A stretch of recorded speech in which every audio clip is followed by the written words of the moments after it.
Hello my dear students. तो बच्चों NEET PYQ express में आज हम स्टार्ट करेंगे चैप्टर बायोमॉलिक्यूल्स, आपके सेल बायोलॉजी का एक और बहुत ही इंपॉर्टेंट एंड बेसिक चैप्टर। जैसा कि नाम से आपको पता चल रहा है, बायोमॉलिक्यूल्स यानी वो मॉलिक्यूल्स जो बायो यानी लाइफ को बनाते हैं। अगर आपसे कोई भी पूछे कि हम किसके बने हैं तो you know living organisms are made up of cell.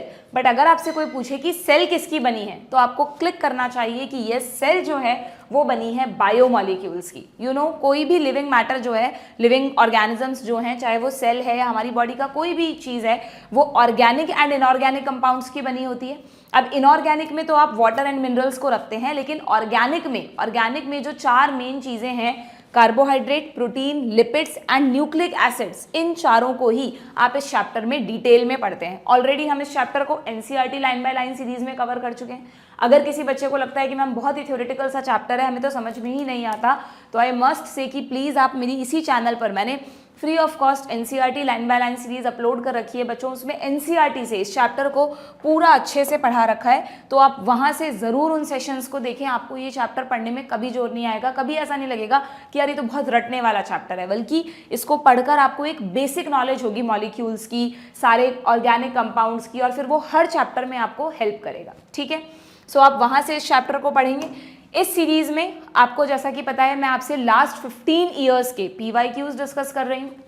2010 से लेकर 2024 तक जितने भी क्वेश्चंस नीट में अब तक पूछे गए हैं वो हम डिस्कस करते हैं, एंड चैप्टर का वन शॉट एक क्विक रिवीजन भी मैं आप लोगों को देती हूँ। ठीक है, तो चलिए स्टार्ट करते हैं हम इस चैप्टर से। चाहे आप ओल्ड एनसीईआरटी से पढ़ रहे हो, चाहे न्यू एनसीईआरटी से, दिस चैप्टर इज सेम, तो आप कहीं से भी पढ़ सकते हैं, नॉट अ बिग डील। ठीक है, बस थोड़ा सा एक छोटा सा मॉडिफिकेशन है। न्यू एनसीईआरटी में ना यहाँ पर दो तीन थ्योरेटिकल टॉपिक्स थे बच्चों ओल्ड एनसीईआरटी में, मेटाबॉलिज्म के बारे में और है ना ये लाइफ से रिलेटेड। ठीक है, वो बिल्कुल हटा दिए हैं न्यू एनसीईआरटी ने, तो वो टॉपिक्स आप स्किप कर सकते हैं। यहीं पर एंजाइम से जस्ट पहले 9.7 के बाद, ठीक है, 3-4 बहुत थ्योरेटिकल से टॉपिक थे, उनको आप कट कर देना, सीधा आप एंजाइम्स को पढ़ेंगे। ठीक है, क्लियर? तो चलिए स्टार्ट करें, देखें क्या क्वेश्चंस इस चैप्टर से अब तक पूछे गए हैं। अगर आप हर साल मान के चलें तो इस चैप्टर से 3 क्वेश्चंस आप एवरेज, ऑन एन एवरेज मान लें बच्चों। पहले कम पूछे जाते थे, बट लास्ट कुछ ईयर से 3 से 4 क्वेश्चंस तक भी पूछे जा रहे हैं। तो कोई भी बच्चा ये नहीं सोचेगा कि इस चैप्टर को हम स्किप कर देते हैं। ठीक है, सबको पढ़ना है, बहुत इंपॉर्टेंट है, बहुत बेसिक बिल्डअप करने में बहुत यूजफुल है। ठीक है, तो चलिए सबसे पहले 2024 में ही देखो, इस चैप्टर में जो आपका स्टार्टिंग का पार्ट है ना बच्चों, ये जो एक पैराग्राफ आपको दिया है, इसमें समझाया है कि कैसे साइंटिस्ट को पता चला, जो बायोलॉजिस्ट है उनको पता चला कि यार सेल का केमिकल कंपोजिशन क्या है। तो उसके लिए मैंने आपको पढ़ा रखा है 2 तरह के मेथड्स हैं। एक में तो सेल की ग्राइंडिंग करते हैं विद यूजिंग एसिड, कौन सा एसिड, ट्राइक्लोरो एसिटिक एसिड। ठीक है, जिससे कि फिर उसको फिल्ट्रेट करते हैं, मतलब उसको छानते हैं, जिससे हमें नीचे की तरफ फिल्ट्रेट मिलता है, ऊपर की तरफ रिटेंटेट मिलता है, अभी हम देखेंगे। ठीक है, तो ये वाला जो पार्ट है, इससे तो ऑर्गेनिक कंपाउंड्स के बारे में पता चलता है। और अगर हम ये पता करना चाहते हैं कि सेल में इनऑर्गेनिक चीज़ें कौन कौन सी है, तो उसके लिए एक डिस्ट्रक्टिव मेथड है जिसमें आपको टिश्यू को बर्न करना होता है। बर्न करने से जो ऑर्गेनिक कंपाउंड्स हैं वो तो ऑक्सीडाइज हो जाएंगे। भाई ऑर्गेनिक कंपाउंड क्या है बताओ? ऑर्गेनिक कंपाउंड वो है ना जो CHO के बने हैं, तो CO2 की फॉर्म में निकल जाएगा, H2O की फॉर्म में निकल जाएगा, और जो भी ऑर्गेनिक कंपाउंड में एक्स्ट्रा चीज़ें होती हैं, नाइट्रोजन, सल्फर वगैरह, वो सब ऑक्सीडाइज हो जाएंगे। ठीक है, लेकिन किसी भी सेल का या टिश्यू का जो इनऑर्गेनिक मैटर है वो राख में बदल जाएगा। वो क्या होगा? ऐश जिसको आप कहते हैं, उसमें बदल जाएगा। तो जैसे ही हम किसी भी टिश्यू को जलाएंगे, बर्न करेंगे, तो जो राख हमें मिलेगी, जो ऐश बचेगी, उसका केमिकल एनालिसिस करके वी कैन फाइंड आउट कि उसमें कौन कौन से इनऑर्गेनिक सब्सटेंसेस हैं। ठीक है, तो इस तरह से बहुत इजीली जो बायोलॉजिस्ट हैं उन्होंने ऑर्गेनिक कंपोजिशन भी पता लगाया एंड इनऑर्गेनिक भी पता लगाया। ठीक, ये आपको एक टेबल दी है जिसमें कंपेयर किया है कि earth crust and human body में अगर आप परसेंटेज देखेंगे इनऑर्गेनिक चीज़ों का, तो बहुत हद तक ये सिमिलर है।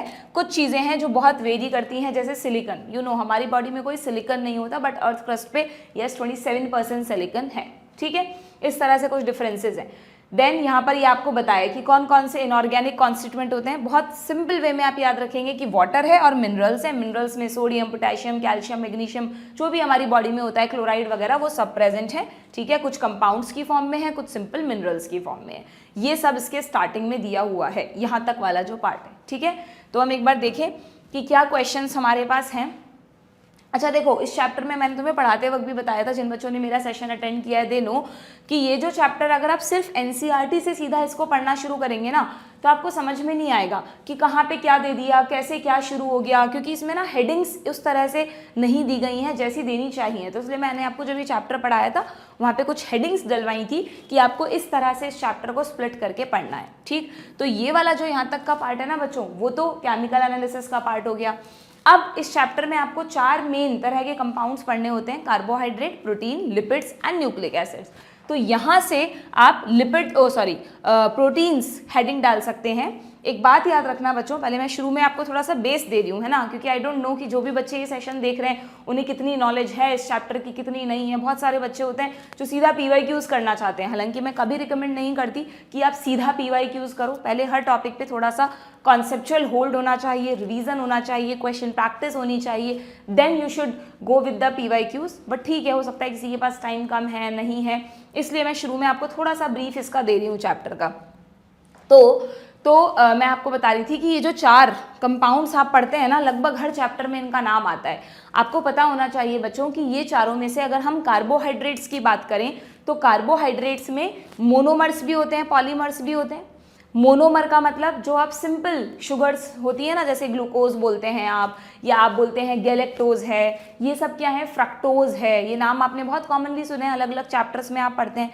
ये चैप्टर बहुत हद तक डाइजेस्टिव सिस्टम से भी लिंक्ड रहता था, बट डाइजेस्टिव सिस्टम आपके कोर्स से हट गया है। ठीक है, तो बहुत सारी टर्म्स हो सकता है आप जिन बच्चों ने कभी भी डाइजेस्टिव सिस्टम नहीं पढ़ा उनको थोड़ी सी दिक्कत आती है, बट मैंने पढ़ाते वक्त आपको चीज़ें बताई हैं। ठीक, तो ये जो सिंपल शुगर्स आप बोलते हैं ना, ग्लूकोज, फ्रक्टोज, गैलेक्टोज, ये सिंपल शुगर्स यानी ये मोनोमर है। जैसे ग्लूकोज का फॉर्मूला आप केमिस्ट्री में पढ़ते हैं C6H12O6, उसका एक प्रॉपर स्ट्रक्चर भी पढ़ते हैं। ठीक है, अब इस एक ग्लूकोज के, इसको आप मोनोमर मान लो, ऐसे में थाउजेंड से भी ज़्यादा ले लो, 1000 टाइम्स ग्लूकोज के मोती, ग्लूकोज मान लो एक मोती है, मोनोमर है, उन मोनोमर्स को अरेंज करती जाऊँ और बॉन्ड से कनेक्ट कर दूँ तो एक लंबी चेन बन जाएगी। क्या इस लंबी चेन को मैं पॉलीमर कह सकती हूँ? तो कार्बोहाइड्रेट्स में जो सिंपल शुगर्स हैं वो तो जनरली मोनोमर्स हैं, और उन मोनोमर्स के आपस में जुड़ने से जो लंबी चेन बनती हैं, जो कॉम्प्लेक्स कंपाउंड्स बनते हैं, वो हो गए आपके पॉलीमर्स या कॉम्प्लेक्स कार्बोहाइड्रेट्स। ठीक है, तो अगर इस चैप्टर में, मैं एक बार आपको बता रही हूँ पूरा ना कि चैप्टर में कहाँ पर क्या है, then we revise the questions. तो अगर आप इस चैप्टर में आगे जाएंगे तो एक हेडिंग आपको मिलेगी बच्चों, पॉलीसैकेराइड्स है। क्या हेडिंग देखना, ये रहा, पॉलीसैकेराइड्स। इसके ब्रैकेट में सब बच्चे लिखेंगे complex carbohydrates. What is poly, कहीं भी सैकेराइड वर्ड आए ना तो समझ जाना कार्बोहाइड्रेट्स की बात हो रही है। जो सिंगल वाले हैं वो मोनोसैकेराइड, कई बार 2-2 जुड़ के डाइमर्स बनते हैं वो डाइसैकेराइड्स, कई बार 10 के लगभग मतलब 3 से 10 मॉलिक्यूल आपस में जुड़ जाते हैं ऑलिगोसैकेराइड, ऑलिगो यानी फ्यू। बट ज़्यादातर जो आपके कोर्स में है, स्टार्च है, सेल्यूलोज है, ग्लाइकोजन है, ये सब पॉलीसैकेराइड्स में आते हैं। काइटिन आप पढ़ते हैं, फंजाई की सेल वॉल में होता है, इंसेक्ट्स के एक्सोस्केलेटन में होता है, ये सब पॉलीसैकेराइड्स हैं। ठीक है, तो what is polysaccharide? Complex carbohydrate, जिनके बारे में बस आपकी बुक में सिर्फ एक पैराग्राफ दे रखा है और कुछ नहीं बता रखा। ठीक है, इस चैप्टर में मैंने देखा है बहुत सारे जगह पर पहले के टाइम में इस चैप्टर में बहुत डिटेल में पढ़ना होता था, पूरा कार्बोहाइड्रेट्स का क्लासिफिकेशन, सिंपल वाले कौन से हैं, उनका क्या स्ट्रक्चर है, डाइसैकेराइड, ऑलिगो, लेकिन अब इतना नहीं है बच्चों। Please stick to the NCERT. जितना एनसीईआरटी में आपको दिया है वही चीज़ें आप ढंग से डिटेल में समझ लो, पढ़ लो, उनकी क्वेश्चन प्रैक्टिस कर लो, more than enough for you. इधर उधर की चीज़ों में अपना टाइम वेस्ट मत करना, ये आपको नीट के पास नहीं ले जाएगा बल्कि नीट से दूर कर देगा। ठीक है, तो just stick to the NCERT. NCERT पे कमांड बनाओ, उसकी हर एक लाइन को डेप्थ में समझने के लिए कहीं जाना पड़े तो जाओ, बट आउट ऑफ एनसीईआरटी की ज़रूरत नहीं है। ठीक है, क्लियर है क्या? तो कार्बोहाइड्रेट्स के बारे में इस चैप्टर में हम पढ़ते हैं। देन कार्बोहाइड्रेट्स के अलावा अब आते हैं हम किस पर? प्रोटीन्स पर। तो अब इस चैप्टर में ना ज़्यादातर पैराग्राफ्स प्रोटीन के बारे में, बट अलग अलग जगह है। जैसे अब प्रोटीन को तुम थोड़ा सा समझो, कार्बोहाइड्रेट की एक इमेज दिमाग में बन गई। अब प्रोटीन की बात करती हूँ मैं। प्रोटीन्स जितने भी आप पढ़ते हैं ना, प्रोटीन कभी भी मोनोमर नहीं होता। Protein is a long chain. Protein का दूसरा नाम है पॉलीपेप्टाइड। प्रोटीन क्या होते हैं? लॉन्ग चेन्स होते हैं। किसकी लॉन्ग चेन होते हैं? उनके एक मोती का नाम है अमीनो एसिड। उनका एक प्रोटीन भी पॉलीमर है, बट इस पॉलीमर का मोनोमर कौन है? Amino acid. जब बहुत सारे अमीनो एसिड एक दूसरे से जुड़ते चले जाते हैं विद द पेप्टाइड बॉन्ड, तो जो लंबी चेन बनती है उस चेन को आप कहते हैं प्रोटीन या पॉलीपेप्टाइड चेन। ठीक है, तो प्रोटीन में जो प्रोटीन किसका पॉलीमर है? अमीनो एसिड्स का। तो इस चैप्टर में आप अमीनो एसिड्स के बारे में भी पढ़ते हैं कि एक्चुअली में अमीनो एसिड क्या है, कुछ अमीनो एसिड्स के का स्ट्रक्चर, और फिर यहाँ इस डायग्राम में फॉर्मूलाज भी आप लोगों को दिए हैं। ठीक है, और उन्हीं के जुड़ने से फिर तरह तरह की फोल्डिंग्स होती हैं। सिंपल चेन को प्राइमरी प्रोटीन बोलते हैं, फोल्डिंग होती है सेकेंडरी, और फोल्डिंग होती है टर्शियरी, और होती है क्वाटरनरी। तो ये सब प्रोटीन से रिलेटेड चीज़ें हैं। ठीक है, क्लियर हो गई? तो सबको समझ में आ गया प्रोटीन क्या है? Protein is a polymer of amino acids. तो आपको एकदम दिमाग में अमीनो एसिड्स की बेसिक नॉलेज होनी चाहिए, और कौन कौन से प्रोटीन, जैसे हमारी बॉडी में ज़्यादातर चीज़ें प्रोटीन ही तो हैं बच्चों। जितने भी आप एंजाइम्स पढ़ते हो सब प्रोटीन है। Most of the hormones protein है। एंजाइम में एक एक्सेप्शन है राइबोजाइम, अदरवाइज प्रोटीन है। हार्मोन्स लगभग बहुत ज़्यादातर हार्मोन्स क्या हैं? प्रोटीन्स के बने हैं। एंटीबॉडीज़ जो बनती हैं फाइटिंग करने के लिए, वो भी एक तरह की प्रोटीन है। कई एंटीजेंस दोनों तरह के होते हैं, कुछ शुगर पॉलीमर्स भी हैं और कुछ ग्लाइकोप्रोटीन्स भी हैं। तो ज़्यादातर कंपाउंड्स, मतलब ज़्यादातर चीज़ें जो आप हमारी बॉडी में पढ़ते हैं ना, वो प्रोटीनेशियस ही होती हैं।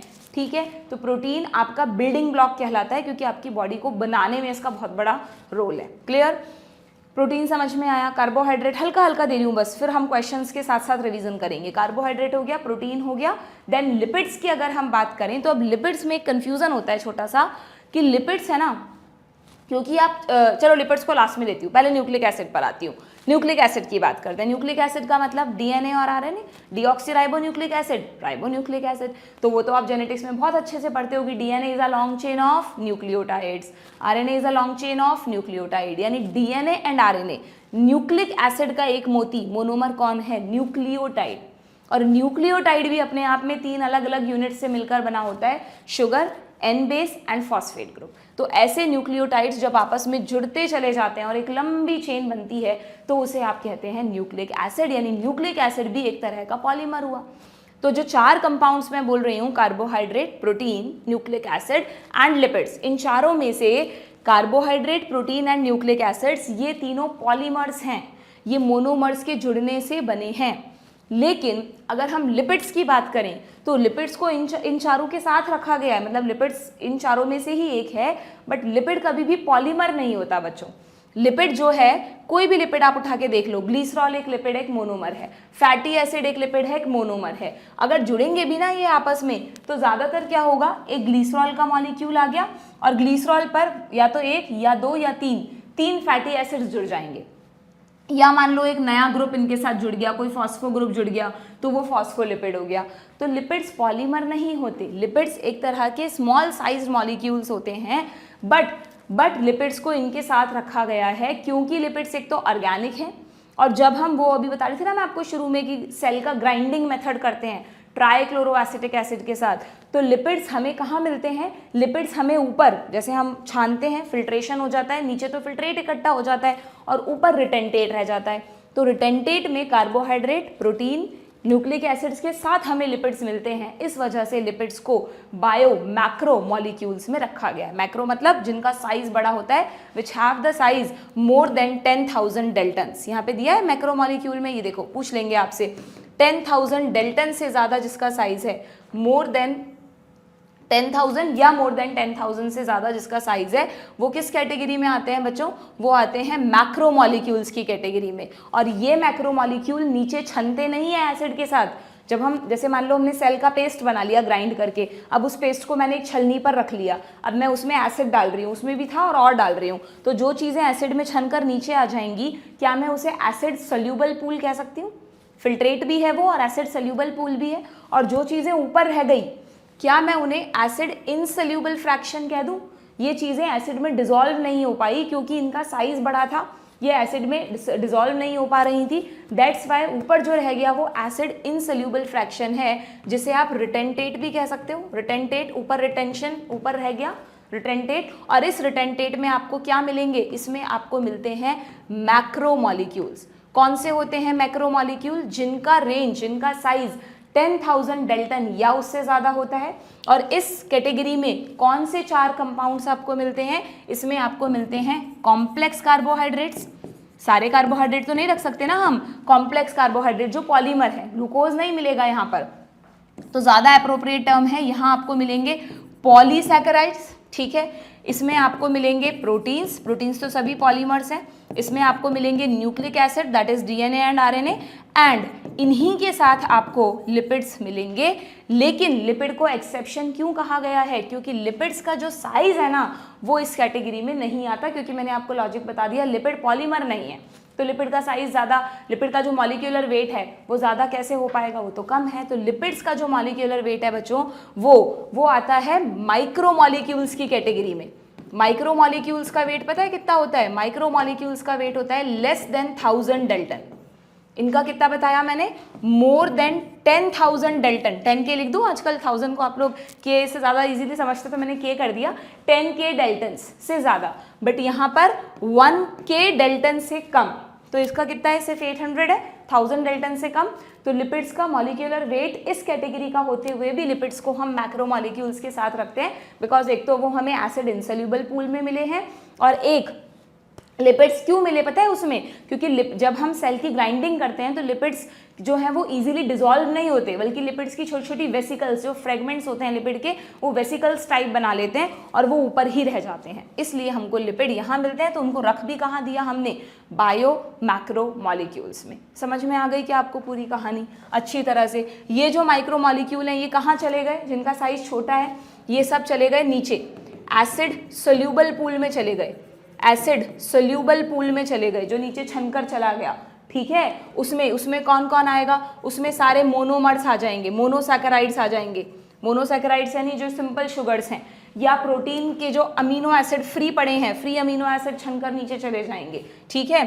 और न्यूक्लिक एसिड न्यूक्लियोटाइड का बना होता है ना, न्यूक्लियोटाइड जिनका बना होता है, शुगर एन बेस वगैरह, वो सब, यानी जितने भी मोनोमर्स हैं ना, यूँ समझ लो आप, ये सब मोनोमर्स हैं, वो सब आपको नीचे मिलेंगे एसिड सोल्यूबल पूल में। तो आप ये मत समझना कि इसमें तो आपको ऑर्गेनिक मिल गया और इसमें इनऑर्गेनिक मिल गया, दोनों जगह ऑर्गेनिक है। ऊपर भी ऑर्गेनिक है बट ऊपर पॉलीमर्स है, और जो नीचे आया वो क्या है? जो नीचे आया उसमें भी ऑर्गेनिक है बट उसमें ऑर्गेनिक मोनोमर्स हैं। उसमें क्या है? ऑर्गेनिक मोनोमर्स हैं। I hope this is clear to you.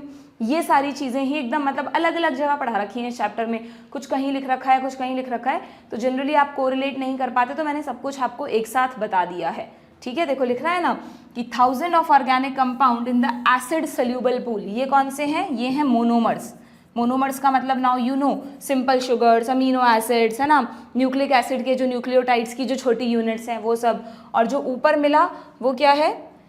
वो क्या है बच्चों? जो ऊपर मिला वो है ये रहा एसिड सोल्यूबल, नहीं सॉरी, ये रहा रिटेंटेट और एसिड इनसोल्यूबल फ्रैक्शन, ठीक है। ये फिल्ट्रेट जो नीचे गया था, ये नीचे डाउन जो मिला आपको, और ये जो ऊपर रह गया अब वो है रिटेंटेट या एसिड सोल्यूबल फ्रैक्शन। इसमें आपको मिलेंगे मैक्रोमॉलिक्यूल्स, या आप कह सकते हैं polymers along with lipids. Lipid is not a polymer but lipid is categorized in macromolecules, ठीक है।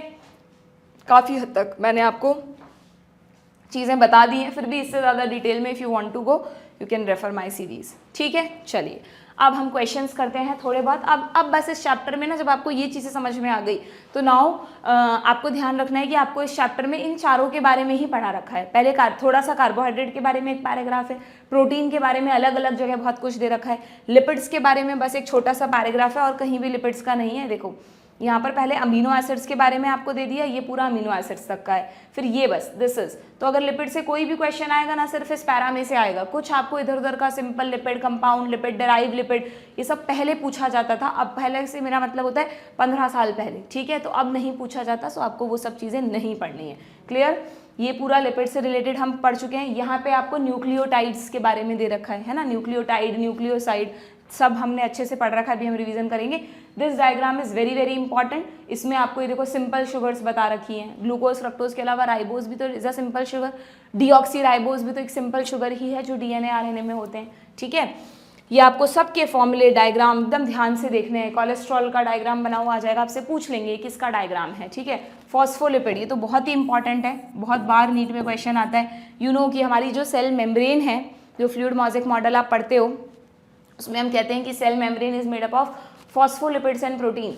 तो फॉस्फोलिपिड्स में क्या होता है, देखो फॉस्फोलिपिड्स में आपको ये दिख रहा है, ये ग्लिसरॉल है CH2CH। इस ग्लिसरॉल से 1 2 3 दो फैटी एसिड्स यहाँ और तीसरा यहाँ पे जुड़ गया फॉस्फो ग्रुप। तो ये दो फैटी एसिड्स और तीसरा फॉस्फो ग्रुप जुड़ गया है, तो फॉस्फोग्लिसराइड्स बन गए। फॉस्फोलिपिड कह दो या फॉस्फोग्लिसराइड भी कह सकते हो, एक ही बातें लिख लेना, ठीक है। अब उसमें भी बहुत सारे आते हैं, जो मोस्ट कॉमन फॉस्फोलिपिड है वो है लेसिथिन, ठीक है, वो है लेसिथिन। तो ये लेसिथिन का फॉर्मूला है, आपको लेसिथिन वर्ड याद रखना है, इस पे क्वेश्चंस आते हैं, यहाँ नाम भी लिखा हुआ है थ्योरी में, लेसिथिन, ये रहा lecithin. They are found in cell membrane, lecithin is one of the example, ठीक है। इसी तरह हमारा जो नर्वस टिश्यू है उसमें भी कई सारे लिपिड्स होते हैं बच्चों, यहाँ पे नाम नहीं दिया बट मैंने आपको लिखवा रखा है, स्फिंगोलिपिड्स। स्फिंगोलिपिड्स हमारे नर्वस टिश्यू में होते हैं। तो बहुत तरह तरह के लिपिड्स होते हैं, आपको सिर्फ वही याद रखने हैं जो NCERT में हैं। डन, ये लिपिड्स के बारे में हो गया, न्यूक्लियोटाइड न्यूक्लियोसाइड हो गया। एंड देन फिर this table is very very important, secondary metabolites पे अभी आप देखेंगे फ्रिक्वेंटली क्वेश्चंस आ रहे हैं, ठीक है। ये मैंने आपको सेल वाले चैप्टर में एक बताया था, इसकी ये एंथोसाइनिन्स है ना, वाटर सोल्यूबल पिगमेंट्स हैं। कैरोटिनॉइड्स याद करो, देखो बताया था कि नहीं लास्ट चैप्टर में, लास्ट सेशन में, कि ये तो फैट सोल्यूबल पिगमेंट्स हैं, ये वाटर सोल्यूबल पिगमेंट्स हैं। तो वाटर सोल्यूबल पिगमेंट्स तो कहाँ स्टोर करेगी सेल, वैक्यूल के अंदर, जैसे बीट रूट में एंथोसाइनिन होता है रेड कलर का। जबकि कैरोटिनॉइड्स कहाँ मिलते हैं हमको, प्लास्टिड्स में, क्लोरोप्लास्ट में, क्रोमोप्लास्ट में। तो अब आपको क्लिक करना चाहिए, आप रिवीजन कर रहे हैं तो आपको याद आना चाहिए कि यार मैम ने ये एग्जांपल्स कहाँ बताए थे, कोई डिफरेंस था क्या इन दोनों में। अगर इतना कोरिलेट करना आपका दिमाग सीख जाएगा ना, फिर तुम्हारा नीट पक्का निकल जाएगा और फिर तुम बहुत अच्छे डॉक्टर भी बनोगे।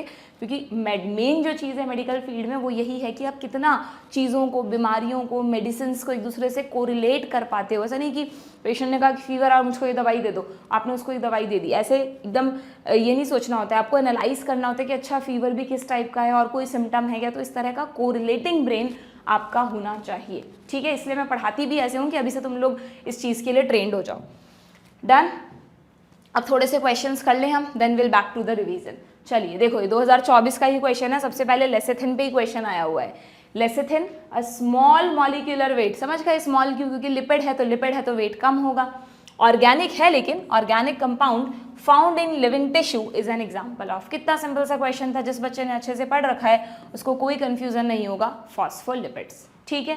बाकी के सोचते रहेंगे, जिसने बायोमॉलिक्यूल्स को सिर्फ रट के पढ़ा है ना कि हाँ यार फॉर्मेलिटी के लिए पढ़ना है क्योंकि नीट के सिलेबस में आ रहा है ये चैप्टर, तो पढ़ लिया कि अच्छा कार्बोहाइड्रेट लिपिड रट लिया, तो बहुत दिक्कत आती है बच्चों। फिर इस चैप्टर को आप कितने भी क्वेश्चन कर लो, ज़्यादातर गलत हो जाते हैं, क्योंकि आप जितना लॉजिकली चीज़ों को समझोगे उतना आपके करेक्ट क्वेश्चंस का परसेंटेज बढ़ता जाएगा, ठीक। तो प्लीज़ रटे ना, ये ना समझे कि बायो सिर्फ रटने वाला सब्जेक्ट है। यस आई एग्री कि बायो में हमें टर्म्स, एग्जाम्पल्स याद करने पड़ते हैं, बट पहले उनके पीछे छुपा लॉजिक या कॉन्सेप्ट समझना है, देन आपको याद करना है, ठीक है।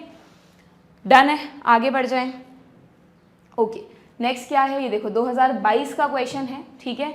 यहाँ पर हम टॉपिक वाइज क्वेश्चन कर रहे हैं, ये मत समझना तुम कि 2024 में एक ही क्वेश्चन था, जिस टॉपिक से जिस ईयर में जो क्वेश्चन आया वो मैंने डिसेंडिंग ऑर्डर में डाला हुआ है। So read the following statements on lipids, again lipids पे क्वेश्चन है देखो 2022 में, and find out correct set of statements, ठीक है भाई। देखते हैं, लेसिथिन फाउंड इन द, देखो lecithin is one of the favourite of examiners, है ना। Lecithin found in the plasma membrane is a glycolipid. अब जल्दीबाजी में हमने पढ़ लिया, हाँ यार प्लाज्मा मेम्ब्रेन में होता है, सही कर दिया, देखा ही नहीं कि इसको ग्लाइकोलिपिड लिख रखा है। It is not a glycolipid, it is a phospholipid ना बच्चों। ये तो नहीं करोगे एग्जाम में कि एक ही तो बात है। एक बात कैसे है, ग्लाइको ग्रुप, ग्लाइको वर्ड आता है कार्बोहाइड्रेट के लिए, जब शुगर्स जुड़ते हैं ग्लाइकोसाइलेशन होता है लिपिड्स का। प्रीवियस चैप्टर में पढ़ा था हमने, what is the function of GB, Golgi body क्या करता है, लिपिड्स एंड प्रोटीन जो ER में बन के आ रहे हैं उनका ग्लाइकोसाइलेशन करके उन्हें मॉडिफाई करता है ग्लाइकोलिपिड्स एंड ग्लाइकोप्रोटीन्स में, ठीक है। उनका अलग फंक्शन है, वो भी होते हैं मेम्ब्रेन वगैरह में, बट लेसिथिन ग्लाइकोलिपिड नहीं है, फॉस्फोलिपिड है। तो ये स्टेटमेंट गलत हो गया, ठीक है। देन अच्छा, ये वाले स्टेटमेंट्स समझाने से, पढ़ने से पहले मैं तुम्हें लिपिड्स के बारे में 2-4 पॉइंट्स और बता दूं, so that you can identify. तो देखो लिपिड्स के बारे में और क्या बताया है आपको, जैसा कि मैंने अभी आपको कहा कि लिपिड एक पॉलीमर नहीं है, lipid simply small molecular weight रखता है, ऑर्गेनिक कंपाउंड है। तो लिपिड ना 3 तरह के हो सकते हैं। कौन से 3 तरह के हो सकते हैं लिपिड, इस डायग्राम से बहुत अच्छा समझ में आता है कि लिपिड्स में या तो ग्लिसरॉल होता है, सिंपल सा फॉर्मूला है ग्लिसरॉल का, ट्राई हाइड्रोक्सी प्रोपेन, है ना।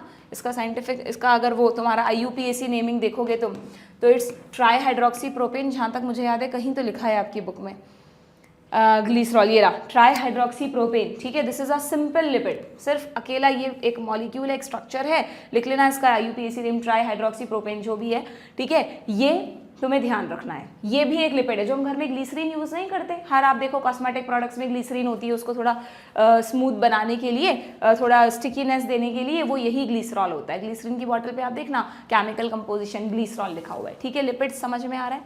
तो ग्लिसरॉल हो गया, ऑयली नेचर का होता है, ये एक लिपिड है अपने आप में।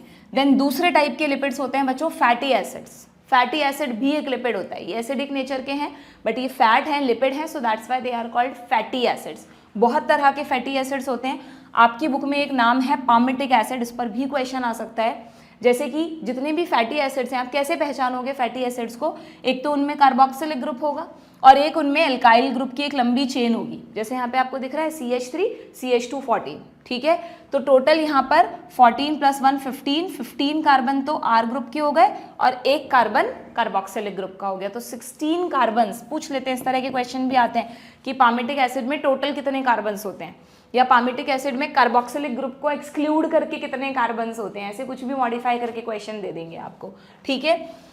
ये क्यों बताया मैंने आपको, अभी रुको इस पे दोबारा आती हूँ, पहले इसको कंप्लीट कर लेते हैं। 3 तरह के फैट्स लिपिड्स बोल रही हूँ मैं आपको, एक तो ग्लिसरॉल हो गया, एक फैटी एसिड्स हो गए। अब अगर इन दोनों का कॉम्बिनेशन हो जाए, दोनों जुड़ जाए, ज़्यादातर जो हम डाइट में खाते हैं ना बच्चों, आपने देखा होगा चिप्स या कोई भी चीज़ के फूड पैकेट्स पे लिखा रहता है ट्राइग्लिसराइड्स, तो वो ट्राइग्लिसराइड्स क्या होते हैं, what is glyceride, what is glyceride, glycerides word आप तब यूज़ करेंगे जब ग्लिसरॉल के साथ फैटी एसिड जुड़ेगा। अगर ग्लिसरॉल के साथ एक फैटी एसिड जुड़ रहा है तो ये मोनोग्लिसराइड्स हो गए, ठीक है। अगर ग्लिसरॉल के साथ 2 फैटी एसिड जुड़ रहे हैं तो ये डाइग्लिसराइड्स हो गए, और अगर ग्लिसरॉल के साथ 3 फैटी एसिड जुड़ रहे हैं तो ये बन गया एक ट्राइग्लिसराइड। दिख रहा है आपको, ये देखो, ये रहा ग्लिसरॉल, इसमें H हटा के आ गया, इसमें H हटा के आ गया, यहाँ पर भी H हटा के आ गया, तो 1 2 3 फैटी एसिड्स जुड़ गए तो ये बन गया ट्राइग्लिसराइड। मोनो भी होते हैं, डाई भी होते हैं, ट्राई भी होते हैं, ज़्यादातर जो लिपिड्स हम हमारी डाइट में कंज्यूम करते हैं वो ट्राइग्लिसराइड्स हैं, ठीक है।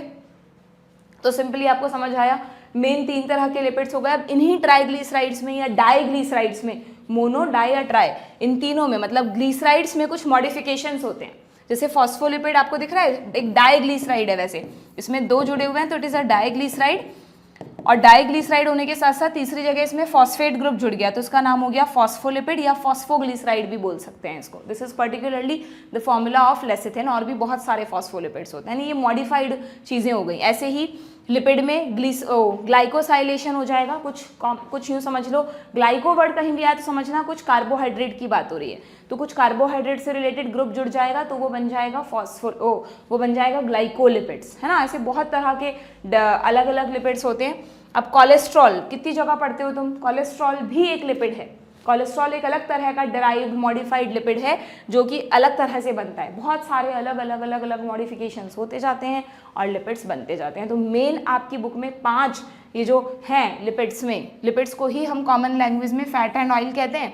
कई बच्चे पूछते हैं मैम लिपिड और फैट क्या है, कभी हम लिपिड बोल देते हैं, कभी फैट बोल देते हैं। एक्चुअली में जो कैटेगरी है, जो कंपाउंड्स हैं वो लिपिड्स हैं, उनमें से जो सॉलिड फॉर्म में रहते हैं जनरली वो फैट्स, और जो लिक्विड फॉर्म में रहते हैं रूम टेम्परेचर पर वो ऑयल्स। जैसे आप जो भी अपने कुकिंग ऑयल्स यूज़ करते हो वो चाहे सर्दी हो चाहे गर्मी हो कभी जमते थोड़ी ना है, लेकिन जैसे फैट्स में क्या आता है, घी आ गया, बटर आ गया, कम टेम्परेचर पर तुरंत जम जाते हैं। In fact coconut oil and palm oil, इन दोनों को हम बोलते ऑयल हैं बट एक्चुअली में वो ऑयल नहीं है, वो फैट है, क्योंकि वो टेम्परेचर कम होते ही जम जाएंगे। तो जो सॉलिड फॉर्म में आप यूँ समझ लो उस पर थोड़ा भी टेम्परेचर कम होने पर सर्दियों में जो जमे हुए रहते हैं वो फैट, और जो हमेशा लिक्विड फॉर्म में रहते हैं वो ऑयल्स। तो फैट एंड ऑयल लिपिड्स के ही कॉमन नेम्स हैं। समझ में आ गई बात आप लोगों को, ये क्लासिफिकेशन समझ में आ गया। हाँ, मैं इसकी बात कर रही थी कि ये जो 16 कार्बन है ये इसलिए पूछा जाता है क्योंकि यहाँ पे एक लाइन है NCERT में कि जो फैटी एसिड्स होते हैं ना बच्चों, जो फैटी एसिड्स होते हैं, ये फैटी एसिड्स में क्या होता है, जो R ग्रुप होता है ये मिथाइल हो सकता है, इथाइल हो सकता है, या हायर नंबर ऑफ, एक लंबी चेन हो सकती है, उस चेन में 1 से लेकर 19 तक कितने भी कार्बन हो सकते हैं, ठीक है। सो अब अगर हम एराकिडोनिक एसिड की बात करें which is also one of the fatty acid, तो इसमें 20 कार्बन क्यों लिखे हैं, क्योंकि 19 कार्बन तो एल्काइल ग्रुप की चेन के और एक कार्बन COH ग्रुप का अलग से, ठीक है। तो चेन में 1 से लेकर 19 कार्बन हो सकते हैं और उसके बाद COH का एक कार्बन तो होगा ही होगा। जैसे अभी आपने पामिटिक एसिड में देखा, पामिटिक एसिड में लिखा है ना टोटल 16 कार्बन लिखा है, तो फिर लिखा है इंक्लूडिंग कार्बोक्सिल कार्बन, यानी चेन में 15 है और एक कार्बोक्सिल है। एरेकिडोनिक एसिड में लिख लिया 20 carbon including the carboxyl carbon, 19 chain का एक उसका, ठीक है, 19 से ज़्यादा नहीं होते। और अगेन ये जो चेन हम देख रहे हैं ना बच्चों, ये इसकी अल्काइल ग्रुप की जो चेन है, इस चेन में अगर कहीं पर भी डबल या ट्रिपल बॉन्ड्स हैं तो फिर वो कहलाएंगे अनसैचुरेटेड विद 1 और मोर डबल बॉन्ड्स। अच्छा, ट्रिपल नहीं होता है, जनरली डबल बॉन्ड होता है। तो अगर आपको पता है, पढ़ते हैं केमिस्ट्री में, डबल बॉन्ड अनसैचुरेटेड को बताता है, तो अगर डबल बॉन्ड्स हैं उस चेन में तो वो अनसैचुरेटेड फैटी एसिड हुआ। अगर सिंगल बॉन्ड हैं सारे ही, कोई भी डबल बॉन्ड नहीं है, तो फिर वो कहलाएगा सैचुरेटेड फैटी एसिड, ठीक है। अब आपको इसकी कोई डिटेल में नहीं जाना कि सैचुरेटेड के कौन से एग्जांपल हैं, अनसैचुरेटेड के कौन से हैं, सब पहले पूछा जाता था। अब बस इतना सा ध्यान रखना है आपको, ठीक है, समझ में आ गया। देखो, ऑयल्स का मतलब जो हमेशा ऑयल की स्टेज में ही रहे, लिक्विड स्टेज में रहे, विंटर्स में भी ना जमे। जैसे कि एग्जाम्पल दिया है जिंजली ऑयल, ये जिंजली ऑयल वो है, आई थिंक शीशम का तेल कुछ होता है ना, वो है जिंजली ऑयल, कॉमन लैंग्वेज में इसको यही कहते हैं। और जो जम जाए वो क्या है, वो है हमारे फैट्स। Done done. अब आप इस क्वेश्चन को बहुत इजीली कर सकते हो, आपका पूरा रिवाइज हो गया ये टॉपिक। तो सेकंड स्टेटमेंट है सैचुरेटेड फैटी एसिड। सैचुरेटेड मतलब जिसके पास कोई बॉन्ड ही नहीं है। अब डबल बॉन्ड में तो चांसेस रहता है कि बॉन्ड टूटेगा और नया ग्रुप जुड़ जाएगा, तो वो अभी अनसैचुरेटेड है। सैचुरेटेड मतलब ऑलरेडी उसकी सारी वैलेंसीज फुलफिल है, जब तक आप किसी ग्रुप को हटाओगे नहीं तब तक नया नहीं जुड़ पाएगा। सो ये कह रहा है सैचुरेटेड में डबल बॉन्ड्स होते हैं, तो सीधी सी बात है गलत। कहीं भी ऐसा पॉसिबल नहीं है कि डबल बॉन्ड है और आप उसे सैचुरेटेड कह रहे हो। इसके पास स्कोप है कि ये बॉन्ड टूट जाए और ये नए ग्रुप से जुड़ जाए, अभी ये अनसैचुरेटेड है, ठीक है। जिंजली ऑयल के लिए कह रहे हैं कि इसका लोअर मेल्टिंग पॉइंट है, hence remain as oil in winter. अब तुम मुझे खुद बताओ, यहाँ लिखा हुआ भी है एनसीईआरटी में कि ये बात तो बिल्कुल ठीक है कि ये जो ऑयल्स हैं ये विंटर में भी ऑयल स्टेज में ही रहते हैं, बट क्यों? विंटर यानी लो टेम्परेचर, लो टेम्परेचर होने के बावजूद भी ये मेल्ट नहीं हुए, यानी इनका मेल्टिंग पॉइंट बहुत लो है। They have very low melting point. इसकी वजह से विंटर में भी जब टेम्परेचर ऑलरेडी कम था तब भी ये मेल्ट नहीं हो रहा है, यानी इनका मेल्टिंग पॉइंट बहुत लो है। इसीलिए तो ये वो है, क्या है, ऑयल की स्टेज में है। केमिस्ट्री वाइज कोई गड़बड़ तो नहीं कर रही कॉन्सेप्ट समझाने में, मैं you know melting point boiling point का क्या कॉन्सेप्ट होता है, ठीक है। So yes, this is the correct one. Lipids are insoluble in water. ये तो आप छोटी क्लासेस से पढ़ते आए हो कि पानी को ऑयल में घोल नहीं सकते। सो लिपिड्स आर इनसल्यूबल इन, मतलब ऑयल को पानी में घोल नहीं सकते, ठीक है। But soluble in organic solvent. जिस बच्चे ने थोड़ी सी भी ढंग से केमिस्ट्री पढ़ी है उसको पता है कि यस, लिपिड्स को डिसॉल्व करने के लिए भी कुछ ऑर्गेनिक सॉल्वेंट्स होते हैं, ठीक है। तो ये भी सही है। When fatty acid is esterified. अच्छा हाँ, यहाँ पर एक बात बताना मैं तुम्हें भूल गई कि जब इस ग्लिसरॉल से फैटी एसिड्स जुड़ते हैं तो फैटी एसिड और ग्लिसरॉल के बीच में जो बॉन्ड बनता है बच्चों, उसे एस्टर बॉन्ड कहते हैं। जैसे मैंने तुम्हें कहा प्रोटीन में अमीनो एसिड जुड़ेंगे तो पेप्टाइड बॉन्ड बनेगा। जब तुम कार्बोहाइड्रेट्स में मोनोमर ग्लूकोज को जोड़ते हो तो ग्लाइकोसाइडिक बॉन्ड बनता है। जब तुम डीएनए आरएनए की चेन बनाते हो तो कई तरह के बॉन्ड बनाते हो ना, फॉस्फोएस्टर बॉन्ड बनाते हो, एन ग्लाइकोसाइडिक लिंकेज बनाते हो। वैसे ही अगर तुमसे पूछ लें कि लिपिड्स पॉलीमर तो नहीं है, लेकिन लिपिड में ग्लिसरॉल और फैटी एसिड्स के बीच में कौन सा बॉन्ड बनता है, तो do remember these are ester bonds. ये देखो एस्टर ग्रुप दिख रहा है तुम्हें, इसलिए इनको एस्टर बॉन्ड्स कहते हैं। तो हमेशा ध्यान रखना कि fatty acids are esterified with glycerol, ठीक है। छोटे छोटे वर्ड्स हैं बच्चों, इनको नहीं समझोगे तो तुम्हें दिक्कत आएगी बाद में। So fatty acid is esterified with glycerol, glycerol से जुड़े हैं। मोनोग्लिसराइड्स आर फॉर्म्ड, ठीक है, मोनोग्लिसराइड्स आर फॉर्म्ड। यहाँ पे कुछ नंबर होना चाहिए था कि कितने फैटी एसिड जुड़ेंगे, हाँ, बट एक बार ठीक है, चलो मान लो हमें नहीं, यहाँ पे कुछ कंफ्यूजन लग रहा है। सी और डी तो डेफिनेटली सही है, सी और डी अकेले हैं नहीं, सी और डी के साथ है, तो इसका मतलब ये भी सही है। या तो यहाँ 1 लिखा हुआ था, नहीं भी लिखा हुआ तो गलत नहीं है कि भाई फैटी एसिड जब ग्लिसरॉल से जुड़ेगा तो कोई ना कोई ग्लिसराइड बनेगा, ठीक है। दैट्स वाई इन्होंने मोनोग्लिसराइड लिख दिया। तो वी गो विद ऑप्शन 3, क्योंकि हमें ये तो पता है ना कि ये गलत है। आप इसको ऐसे भी कर सकते हो, किसी बच्चे को नहीं पता पर ये कंफर्म है कि ये गलत है, तो देखो 3 ऑप्शन वैसे ही एक्सक्लूड हो गए। कुछ बच्चे जो बहुत स्मार्टली खूब क्वेश्चन प्रैक्टिस करते हैं वो इस तरह स्मार्टली पेपर को डील करना सीख जाते हैं कि हमने एक स्टेटमेंट पढ़ा और कंफर्म हमें पता है गलत है। अगर बाकी 3 ऑप्शन में वो है तो हटाकर करके आगे बढ़े। इतना टाइम ही नहीं लगाना कि हमें सारे स्टेटमेंट पढ़ने पड़े, but it require lot of practice. जिनको नहीं है इतनी प्रैक्टिस वो पहले सारे स्टेटमेंट पढ़ेंगे, चाहे टाइम देंगे इस क्वेश्चन को, बट तभी क्वेश्चन करेंगे, ठीक है, तुक्का नहीं लगाएंगे। आगे बढ़ूँ, नेक्स्ट क्वेश्चन क्या है, 2022 में एक और क्वेश्चन आया हुआ है, पूछ रहा है डिहाइड्रेशन रिएक्शन। इस वर्ड का मतलब भी एक बार तुम कलेक्टिवली समझ लो कि मैं तुम्हें कह रही हूँ कि जितने भी मेन मैक्रोमॉलिक्यूल हम इस चैप्टर में पढ़ रहे हैं वो ज़्यादातर पॉलीमर हैं, ज़्यादातर कोई ना कोई बॉन्ड के बनने से मोनोमर जुड़े हैं। तो जब भी ये पॉलीमर टूटते हैं ना बच्चों, जब हम खाना खाते हैं तो हम कहते हैं कि हर कॉम्प्लेक्स कंपाउंड का हमारे डाइजेस्टिव सिस्टम में डाइजेशन होता है। तो वो डाइजेशन का मतलब क्या होता है पता है, पॉलीमर्स का मोनोमर्स में बदलना। आप जब प्रोटीन्स खाते हो तो प्रोटीन्स को डाइजेस्ट करके अमीनो एसिड्स में तोड़ दिया जाता है और अमीनो एसिड्स को ब्लड एब्जॉर्ब कर लेता है। आप जब स्टार्च खाते हो तो स्टार्च को के बॉन्ड्स को तोड़ के ग्लूकोज जो उसके मोनोमर है उसमें कन्वर्ट कर दिया जाता है, ग्लूकोज को बॉडी ब्लड एब्जॉर्ब कर लेता है, ठीक है। लिपिड्स में आप ट्राइग्लिसराइड्स खाते हो तो ग्लिसरॉल को अलग कर देते हैं, फैटी एसिड्स को अलग कर देते हैं और उनको एब्जॉर्ब कर लेता है। न्यूक्लिक एसिड्स भी खाते हो आप, ये मत समझना हम डीएनए आरएनए नहीं खाते। आप कोई भी प्लांट प्रोडक्ट खा रहे हो या अगर कोई एनिमल प्रोडक्ट खा रहा है तो प्लांट या एनिमल कुछ भी खा रहे हो, सेल तो जा रही है आपकी बॉडी में, और सेल किसकी बनी है, इन सभी चीज़ों की। सेल के न्यूक्लियस में डीएनए आरएनए है, तो यस आप डीएनए आरएनए भी खाते हो। आप एक एप्पल भी खा रहे हो तो आप सेल्स खा रहे हो प्लांट की, ठीक है। तो न्यूक्लिक एसिड्स का भी डाइजेशन होता है, उनको न्यूक्लियोटाइड्स और फिर न्यूक्लियोटाइड को उसके 3 अलग अलग यूनिट्स में तोड़ा जाता है, ठीक है। तो जब भी ये पॉलीमर्स को मोनोमर्स में बदलते हैं ना तो उस दौरान आप देखना बॉन्ड टूटने पर डिहाइड्रेशन होता है, यानी -H2O का रिमूवल होता है, ठीक है। तो dehydration reaction links to glucose, एक मिनट सॉरी, एक चीज़ और समझना, इस पे तो बाद में जाएंगे हम। जब बॉन्ड्स टूटते हैं तब तो होता ही है, बॉन्ड बनते वक्त भी डिहाइड्रेशन होता है। जब भी बॉन्ड्स बनते हैं ना, मैंने गलत बोल दिया बच्चों, थोड़ा सा उल्टा बोल दिया मैंने, आई एम वेरी सॉरी। यहाँ तक की बात तो तुम्हें समझ आ गई कि जब भी हम खाना खा रहे हैं तो पॉलीमर्स मोनोमर्स में टूट रहे हैं। तो पॉलीमर्स जब मोनोमर्स में टूटते हैं उस वक्त उनको वाटर चाहिए होता है, that's why you called it hydrolysis.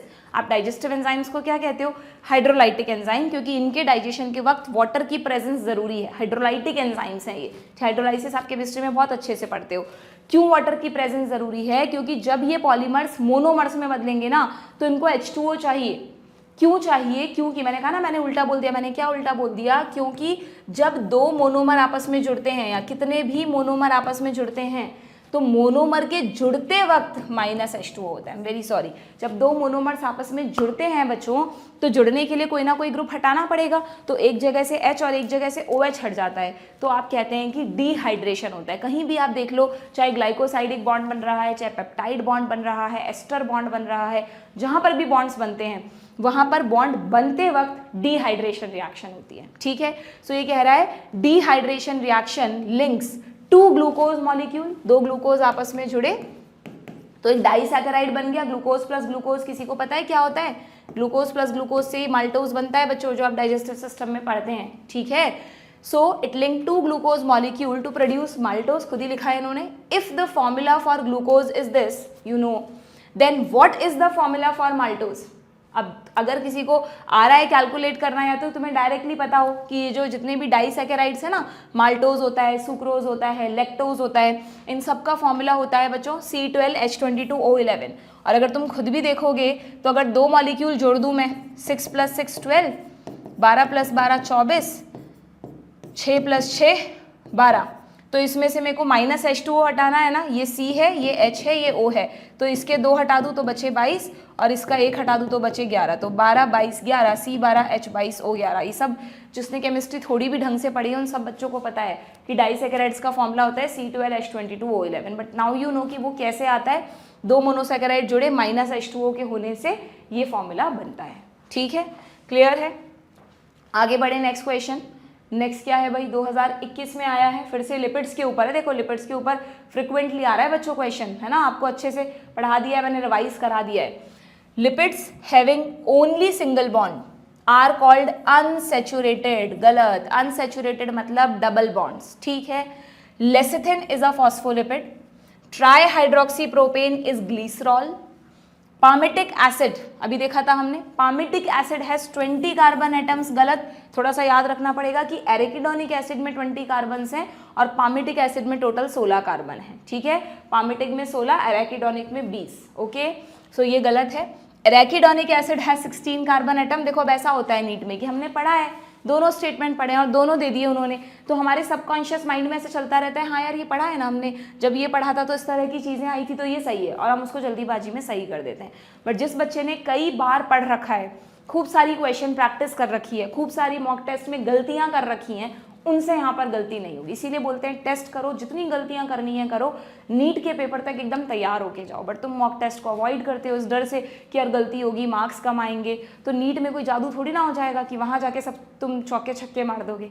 जो गलतियाँ करनी है यहीं करो, जितने हो सकते हैं टेस्ट दो, बिल्कुल मत घबराओ, और फिर आप देखो आप कितने कॉन्फिडेंस से एग्जाम दोगे अपना। ठीक है, सो अब हमें क्या बताना है, हमें करेक्ट आंसर बताना है ना। ठीक है, कौन से करेक्ट है बच्चों, B and C, B and C, ये रहा ऑप्शन 4। डन, समझ में आ गया। आगे बढ़ें, नेक्स्ट क्वेश्चन देखें। चलिए नेक्स्ट क्वेश्चन पर आते हैं। अगर इस तरह के क्वेश्चन में कंफ्यूजन है तो मुझे लग रहा है हाँ ये सही है, तो इसे मार्किंग करके टिक किया करो, क्योंकि कई बार ऐसे ना जल्दीबाजी में हमने इसको ए देख लिया और इसको देख लिया, फिर कोई और ऑप्शन टिक करके आ गए, आते चलते गलती हो जाएगी तुम्हारी। 2020 आइडेंटिफाई, अच्छा ये हुई लिपिड्स की बारी। अब मैं थोड़ा सा लिपिड्स का और कोई क्वेश्चन आएगा आगे, विल सी। अब थोड़ा सा अमीनो एसिड्स के बारे में पढ़ते हैं, ठीक है। प्रोटीन्स के बारे में आगे आएगा। Now you know the difference between amino acid and protein. Protein is a long polymer. कैसे बना है प्रोटीन, बहुत सारे अमीनो एसिड्स के जुड़ने से, ठीक है। ऐसे अमीनो एसिड एक दूसरे से जुड़ते जाते हैं और बहुत सारे अमीनो एसिड्स जुड़कर एक लंबी चेन बनाते हैं, जिसको आप कहते हैं प्रोटीन चेन या पॉलीपेप्टाइड चेन। ये पेप्टाइड वर्ड कहाँ से आया, ये इसलिए आया क्योंकि दो अमीनो एसिड्स के बीच में जो बॉन्ड बनता है बच्चों, वो होता है पेप्टाइड बॉन्ड। जिसने जेनेटिक्स पढ़ ली है उसको ध्यान होगा, जब जेनेटिक्स में हम ट्रांसलेशन पढ़ते हैं, translation topic, protein synthesis, DNA से आरएनए, आरएनए से प्रोटीन, तो वहाँ पर हम यही तो कहते हैं अमीनो एसिड्स जुड़ते चले जा रहे हैं। टीआरएनए एक एक अमीनो एसिड को ला रहा है, फिर उनके बीच में पेप्टाइड बॉन्ड बन रहा है। इस बॉन्ड को बनाने के लिए कोई अलग एंजाइम नहीं चाहिए, बल्कि राइबोसोम का आरआरएनए ही राइबोजाइम की तरह एक्ट करता है, वो यही पेप्टाइड बॉन्ड बनवाता है, ठीक है। जो कोरिलेट कर पा रहा है मेरे साथ वेल एंड गुड, नहीं कर पा रहे तो कोई बात नहीं, जब टॉपिक आएगा तब तुम पढ़ोगे, ठीक। सो identify the basic amino acid from, हाँ तो सॉरी अभी पहले इस पर आते हैं वापस।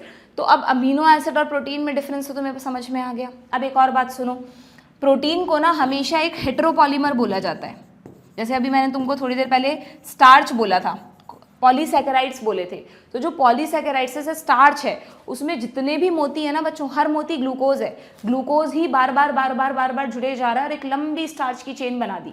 तो क्या मैं ऐसा कहूँ कि स्टार्च एक पॉलीमर तो है, बट वो होमोपॉलीमर है, क्योंकि उसका हर मोनोमर ग्लूकोज ही है, ठीक है। अगर मैं तुम्हें कहूँ सेल्यूलोज, जैसे स्टार्च होता है वैसे सेल्यूलोज भी होता है, सेल्यूलोज भी ग्लूकोज का ही पॉलीमर है, बट बॉन्डिंग अलग अलग तरह से होती है, बॉन्ड अलग अलग टाइप के बनते हैं, तो उनकी केमिकल प्रॉपर्टीज भी बदल जाती है, फिजिकल प्रॉपर्टीज भी बदल जाती है, ठीक है। 3 केमिकल्स जो आप फ्रिक्वेंटली पढ़ते हो, स्टार्च हमारा प्लांट्स का स्टोर्ड फूड, ग्लाइकोजन हमारा स्टोर्ड फूड, सेल्यूलोज प्लांट्स की सेल वॉल में, ये तीनों ग्लूकोज के पॉलीमर हैं बच्चों। सोचो ग्लूकोज ही जुड़ के इनको बना रहा है, बट उसके जुड़ने का पैटर्न इतना अलग अलग है कि तीनों का केमिकल नेचर चेंज हो गया। तो ज़्यादातर कार्बोहाइड्रेट, इवन जो आप काइटिन पढ़ते हो ना बच्चों, काइटिन जो फंजाई की सेल वॉल में होता है, वो भी एक होमोपॉलीमर है। काइटिन किसके जुड़ने से बनता है, एक शुगर होती है, मॉडिफाइड शुगर है, आपने नाम नहीं सुना होगा, चैप्टर में पढ़ रखा है हमने, नाग, NAG, N-एसिटाइल ग्लूकोजामीन। तो नाग बार बार जुड़ता चला जाता है, एक लंबी चेन बना देता है काइटिन। तो ज़्यादातर पॉलीसैकेराइड्स जो आप इस चैप्टर में पढ़ते हो, अब मैंने इतने सारे नाम ले लिए तो एक बार खत्म करते हैं पॉलीसैकेराइड को। ज़्यादातर पॉलीसैकेराइड जो आप इस चैप्टर में पढ़ते हो वो सब क्या हैं बच्चों, होमोपॉलीमर हैं। क्या हैं वो सब, जो भी इस चैप्टर में आपको दे रखे हैं ना, वैसे ये 2 तरह के होते हैं, होमोपॉलीमर भी होते हैं और हेटेरोपॉलीमर भी होते हैं। बट हेटेरोपॉलीमर का कोई एग्जाम्पल है ही नहीं आपके कोर्स में, जितने भी आप पढ़ रहे हो वो सब, ऑल एग्जाम्पल्स जो यहाँ पर गिवन हैं वो सब होमोपॉलीमर्स हैं। जैसे कि कौन कौन से होमोपॉलीमर है, मैं सर्कल कर रही हूँ, सेल्यूलोज ग्लूकोज का पॉलीमर है, स्टार्च ग्लूकोज का पॉलीमर है, ग्लाइकोजन ग्लूकोज का पॉलीमर है। एक बड़ा यूनिक सा नेम है, आपने ध्यान दिया हो तो, इन्यूलिन, बहुत सारे बच्चे इसको इंसुलिन पढ़ जाते हैं।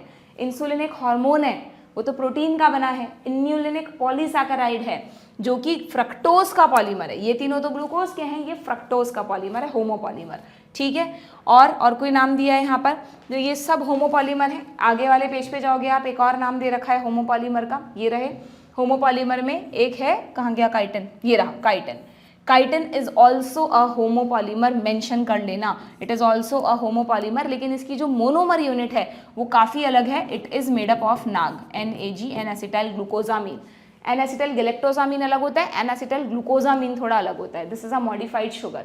कुछ मॉडिफाइड शुगर्स होती है, देखो ये ना ग्लूकोजामीन, एन एसिटाइल गैलेक्टोजामीन, ऐसे ही ग्लूकोजामीन में भी लगा दो तुम एन एसिटाइल ग्रुप लगा दो तो बन जाएगा एन एसिटाइल ग्लूकोजामीन, क्या लिखा मैंने, यू है ये ग्लूकोजामीन, इसको मैं बार बार NAG नाग बोल रही हूँ। ऐसे एन एसिटाइल म्यूरामिक एसिड भी होता है, NAM, नाग एंड नाम, है ना, बैक्टीरियल सेल वॉल में पढ़ते हैं हम, बहुत सारी चीज़ें हैं, मतलब पढ़ रखी हैं हमने अलग अलग जगह, जिसको जितनी याद आ रही है ठीक है, नहीं याद आ रही कोई बात नहीं, धीरे धीरे समझ जाओगे, ठीक है। सो जो ये जितने भी नाम आपके इस चैप्टर में दिए हैं बच्चों, प्लीज़ डू रिमेंबर ये सब होमोपॉलीमर्स हैं। क्यों? क्योंकि इनका इनके जितने भी मोनोमर हैं सेम ही मोनोमर से ये मिलकर बने हैं। लेकिन do remember protein is a heteropolymer, protein बच्चों हमेशा एक हेटेरोपॉलीमर होता है, नेवर अ होमोपॉलीमर। इसका मतलब कि प्रोटीन में की चेन में जो अमीनो एसिड्स होते हैं, वो सब एक जैसे नहीं है। एक अमीनो एसिड 1 है तो कोई 2 होगा, कोई 3 होगा, हो सकता है दोबारा 1 आ जाए, कोई ऐसा नहीं कह रही मैं कि आपको 1 रिपीट नहीं हो सकता, बिल्कुल रिपीटेशन होता है, बट सारे एक जैसे नहीं होंगे। हो सकता है ये 10 बार भी आ जाए, बट बहुत सारे मोती अलग अलग टाइप के हैं, ठीक है, रिपीट हो रहे हैं वो, बट वो सब अलग अलग टाइप के हैं। And you know proteins are made up of 21 types of amino acid. तो इसका मतलब ये नहीं होता कि एक प्रोटीन चेन में 21 अमीनो एसिड होते हैं, एक प्रोटीन चेन में तो हज़ारों अमीनो एसिड्स होते हैं, टाइप ऑफ अमीनो एसिड 21 होता है। हालांकि अभी भी NCERT में 20 ही लिखा हुआ है, उसको 21 नहीं किया गया है, यहीं पर दे रखा है। अमीनो एसिड के पैराग्राफ पर आओ, मेरा बस चले ना, मैं चैप्टर को सबसे पहले मॉडिफाई करवाऊंगी, सारी चीज़ें ना एक जगह डालो, बहुत दिक्कत आती है बच्चों को पढ़ने में। ये देखो यहाँ लिखा है कि दोज मतलब अमीनो एसिड्स विच अकर इन प्रोटीन्स, जो अमीनो एसिड के भी बहुत सारे अलग अलग फंक्शन है बच्चों, तो वो अमीनो एसिड जो प्रोटीन्स को बनाते हैं they are only of 20 types. तो फिर NCERT ने हमारे लिए कन्फ्यूज़न क्रिएट कर दिया कि अगर एग्जाम में आएगा तो क्या करेंगे। तो मैं तो फिर अगेन अनफॉर्चुनेटली इस तरह की चीज़ों में मुझे यही बोलना पड़ता है कि बच्चों, पहले तो हम यही कहते थे कि ब्लाइंडली NCERT को फॉलो करो, बट लास्ट 3-4 साल में NTA ने क्या किया है कि जो एक्चुअली में सही है उसको सही आंसर माना है। अगर NCERT में कोई चीज़ अभी तक भी गलत है, मिस्टेक है, और सही ऑप्शन NCERT के अलावा सही वाला ऑप्शन है नीट के एग्ज़ाम में, तो NTA ने सही ऑप्शन को ही करेक्ट माना है। तो इसलिए अगर 20 भी दे रखा है, 21 भी दे रखा है, अगर ऐसा कुछ गलती होती तो मेरे ख्याल से या तो फिर दोनों ऑप्शंस को सही माना जाएगा या 21 को सही माना जाएगा, है ना। तो तुम तो 21 को टिक करके आ जाना, क्योंकि 21 को गलत तो नहीं मान सकते, वरना चैलेंज हो जाएगा फिर उस क्वेश्चन पे, ठीक है। होप ये जल्दी ही नई NCERT में मॉडिफाई हो जाए ये चीज़, ओके। तो अमीनो एसिड सब 21 तरह के हो गए, सेलेनोसिस्टीन जो नया ऐड हुआ है उसके अलावा, उसके साथ अब इन अमीनो एसिड्स के बारे में बता रखा है कि एक्चुअली अमीनो एसिड क्या है। जब हम एक वर्ड बोलते हैं अमीनो एसिड, जैसे आप बोलते हो ग्लूकोज, तो आपके दिमाग में आता है C6H12O6, तो अमीनो एसिड का भी एक फॉर्मूला आपके दिमाग में आना चाहिए। तो अमीनो एसिड्स क्या होते हैं बच्चों? Amino acids are substituted methanes. Amino acid क्या है पता है? अमीनो एसिड्स के लिए लिखा है they are substituted methane. Methane सब बच्चों को पता है, कार्बन की 4 वैलेंसी होती है, चारों पे हाइड्रोजन जोड़ दो तो मीथेन बनता है। अब मैं 3 हाइड्रोजन ग्रुप्स की जगह कुछ कुछ अलग अलग चीज़ें जोड़ दूँ, एक हाइड्रोजन को तो हाइड्रोजन ही रहने दूँ, बाकी 3 पे अलग अलग चीज़ें जोड़ दूँ, तो जो बनेंगे वो अमीनो एसिड। अब इन तीनों पे क्या क्या जोड़ना है हमें सुनो। एक हाइड्रोजन की जगह मुझे जोड़ना है एसिडिक ग्रुप, एक हाइड्रोजन की जगह मुझे जोड़ना है बेसिक ग्रुप, क्योंकि इनका नाम है अमीनो एसिड। अमीनो कंपाउंड्स तो बेसिक होते हैं और हम एक ऐसा कंपाउंड बनाना चाहते हैं जो बेसिक भी हो और एसिडिक भी हो, अमीनो एसिड। तो हमने अमीनो ग्रुप भी जोड़ दिया, एसिड भी जोड़ दिया, एक जगह H रहने दिया, तो 3 वैलेंसीज तो हो गई। अब ये जो वैलेंसी है इसकी जगह आ जाएगा R ग्रुप। R ग्रुप में कोई भी मॉडिफिकेशन आ सकता है, कोई ना कोई अल्काइल ग्रुप आके जुड़ जाएगा, ठीक है। ये जो कार्बन है, क्योंकि इसमें भी कार्बन है, यहाँ भी कार्बन आएगा, बट ये जो कार्बन है जिससे अमीनो और एसिडिक ग्रुप जुड़े हुए हैं, इसको बोलते हैं alpha carbon, and that's why in amino acids को बोलते हैं अल्फा अमीनो एसिड्स, ठीक है। तो जैसे ही आपके दिमाग में आएगा अमीनो एसिड, तो आपको क्लिक करना चाहिए यार, amino acid is a substituted methane. एक मीथेन में H के सब्सटीट्यूशन से ही अमीनो एसिड्स बनते हैं। अब ये तीन चीज़ तो कॉमन रहने वाली है हर अमीनो एसिड में, ये है जो वेरी करेगा। अब इसके वेरिएशन के बेसिस पर कि आर कैसे वेरी कर रहा है, what is the nature of R group, तो अमीनो एसिड बहुत तरह के होते हैं। जैसे सिंपलेस्ट अमीनो एसिड, ये बहुत बार आता है, स्टार बना लेना, सिंपलेस्ट अमीनो एसिड है ग्लाइसिन। क्यों इसे सिंपलेस्ट बोला है, देखो इसमें वो जो आर ग्रुप आना चाहिए था वो नहीं आया, इसमें एच को ही रहने दिया गया, ये तीन तो कॉमन है और एच को एच ही रहने दिया गया है। So simplest amino acid is glycine. अब अगर उस एच की जगह एक मिथाइल ग्रुप आ गया तो एलेनिन। आप ऐसे आपको सारे 21 अमीनो एसिड याद नहीं करने, जो तीन आपके कोर्स में बस उनका फॉर्मूला याद करके जाना है, ठीक है। मिथाइल ग्रुप आ गया तो एलेनिन, और अगर ये क्या है CH2OH ग्रुप आ गया तो फिर ये बन जाएगा सेरीन, ठीक है। ऐसे हर अमीनो एसिड का एक फॉर्मूला है जिसमें यहाँ पर कोई ना कोई अल्काइल ग्रुप जुड़ा हुआ है, बट आपको सिर्फ इन तीनों के ध्यान रखने हैं।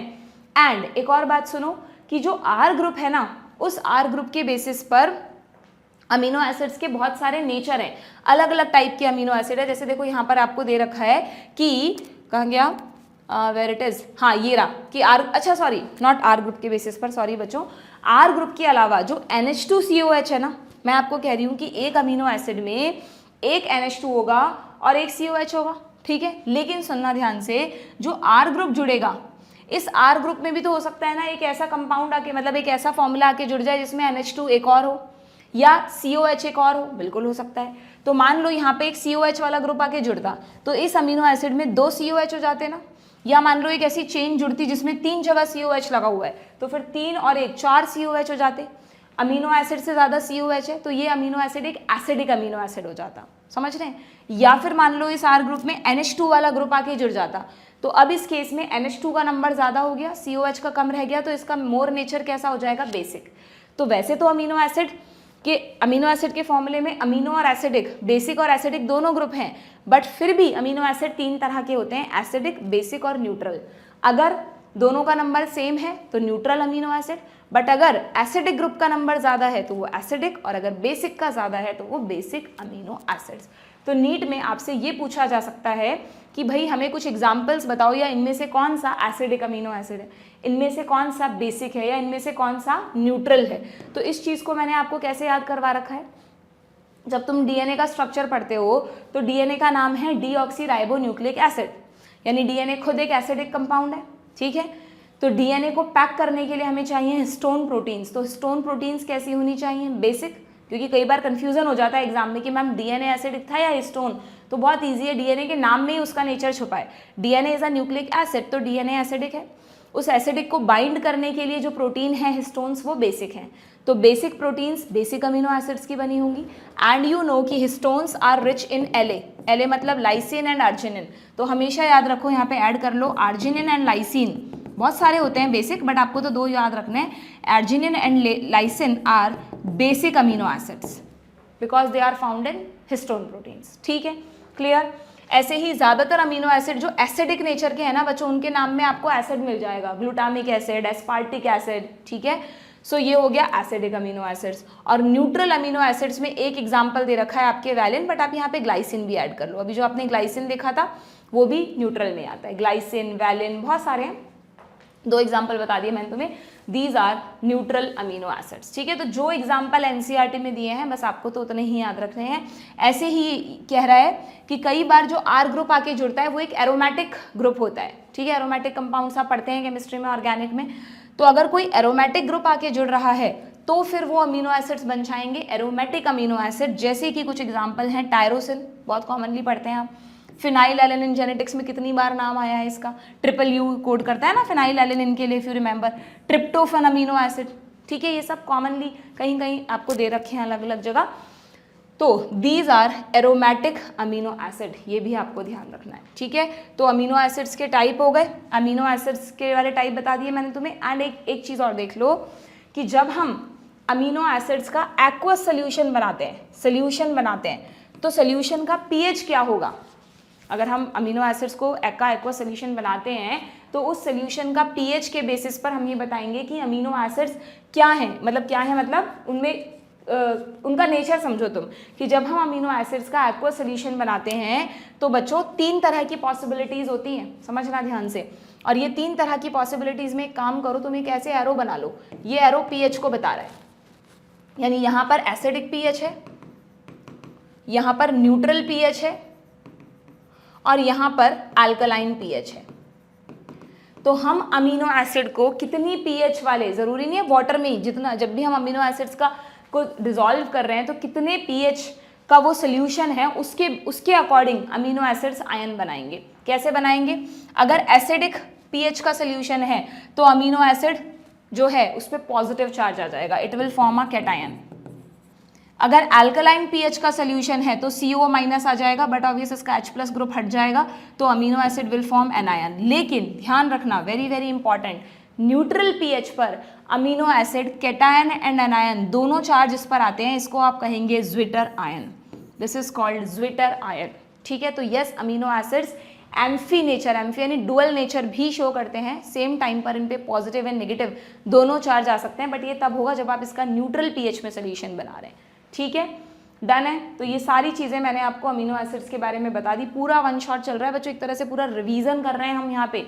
ये मत समझना this is only PYQ series. जो भी बच्चा है मुझसे अभी भी कह रहा है कि मैम प्लीज़ वन शॉट करा दो, आई डोंट नो कि वो मेरे लेक्चर्स देख रहा है कि नहीं देख रहा है। ये PYQ सीरीज ही आपकी वन शॉट है, और मुझे नहीं लगता कहीं पर भी, मतलब जहाँ तक मैंने अभी तक देखा है, कहीं पर भी आप किसी भी चैनल पे देखो या तो आपको PYQs करवा रहे हैं या तो आपको वन शॉट करवा रहे हैं। बट इसीलिए मैंने यहाँ पे एक थोड़ा यूनिक चीज़ करी है कि आपका PYQs भी होते जाए और उसके साथ साथ में आपका पूरा चैप्टर रिवाइज भी हो जाए। ठीक है, चलिए तो अब मुझे बताइए, identify the basic amino acid. तो बेसिक आते हैं तुम्हें हिस्टोन्स का LA याद आना चाहिए, लाइसिन एंड आर्जिनिन। ये रहा लाइसिन, ऑप्शन 3, बिल्कुल कंफ्यूज होने की जरूरत नहीं है। ठीक है, टायरोसिन एरोमेटिक में पढ़ा हमने, वैलिन न्यूट्रल है, ग्लूटामिक एसिड क्या है, एसिडिक है।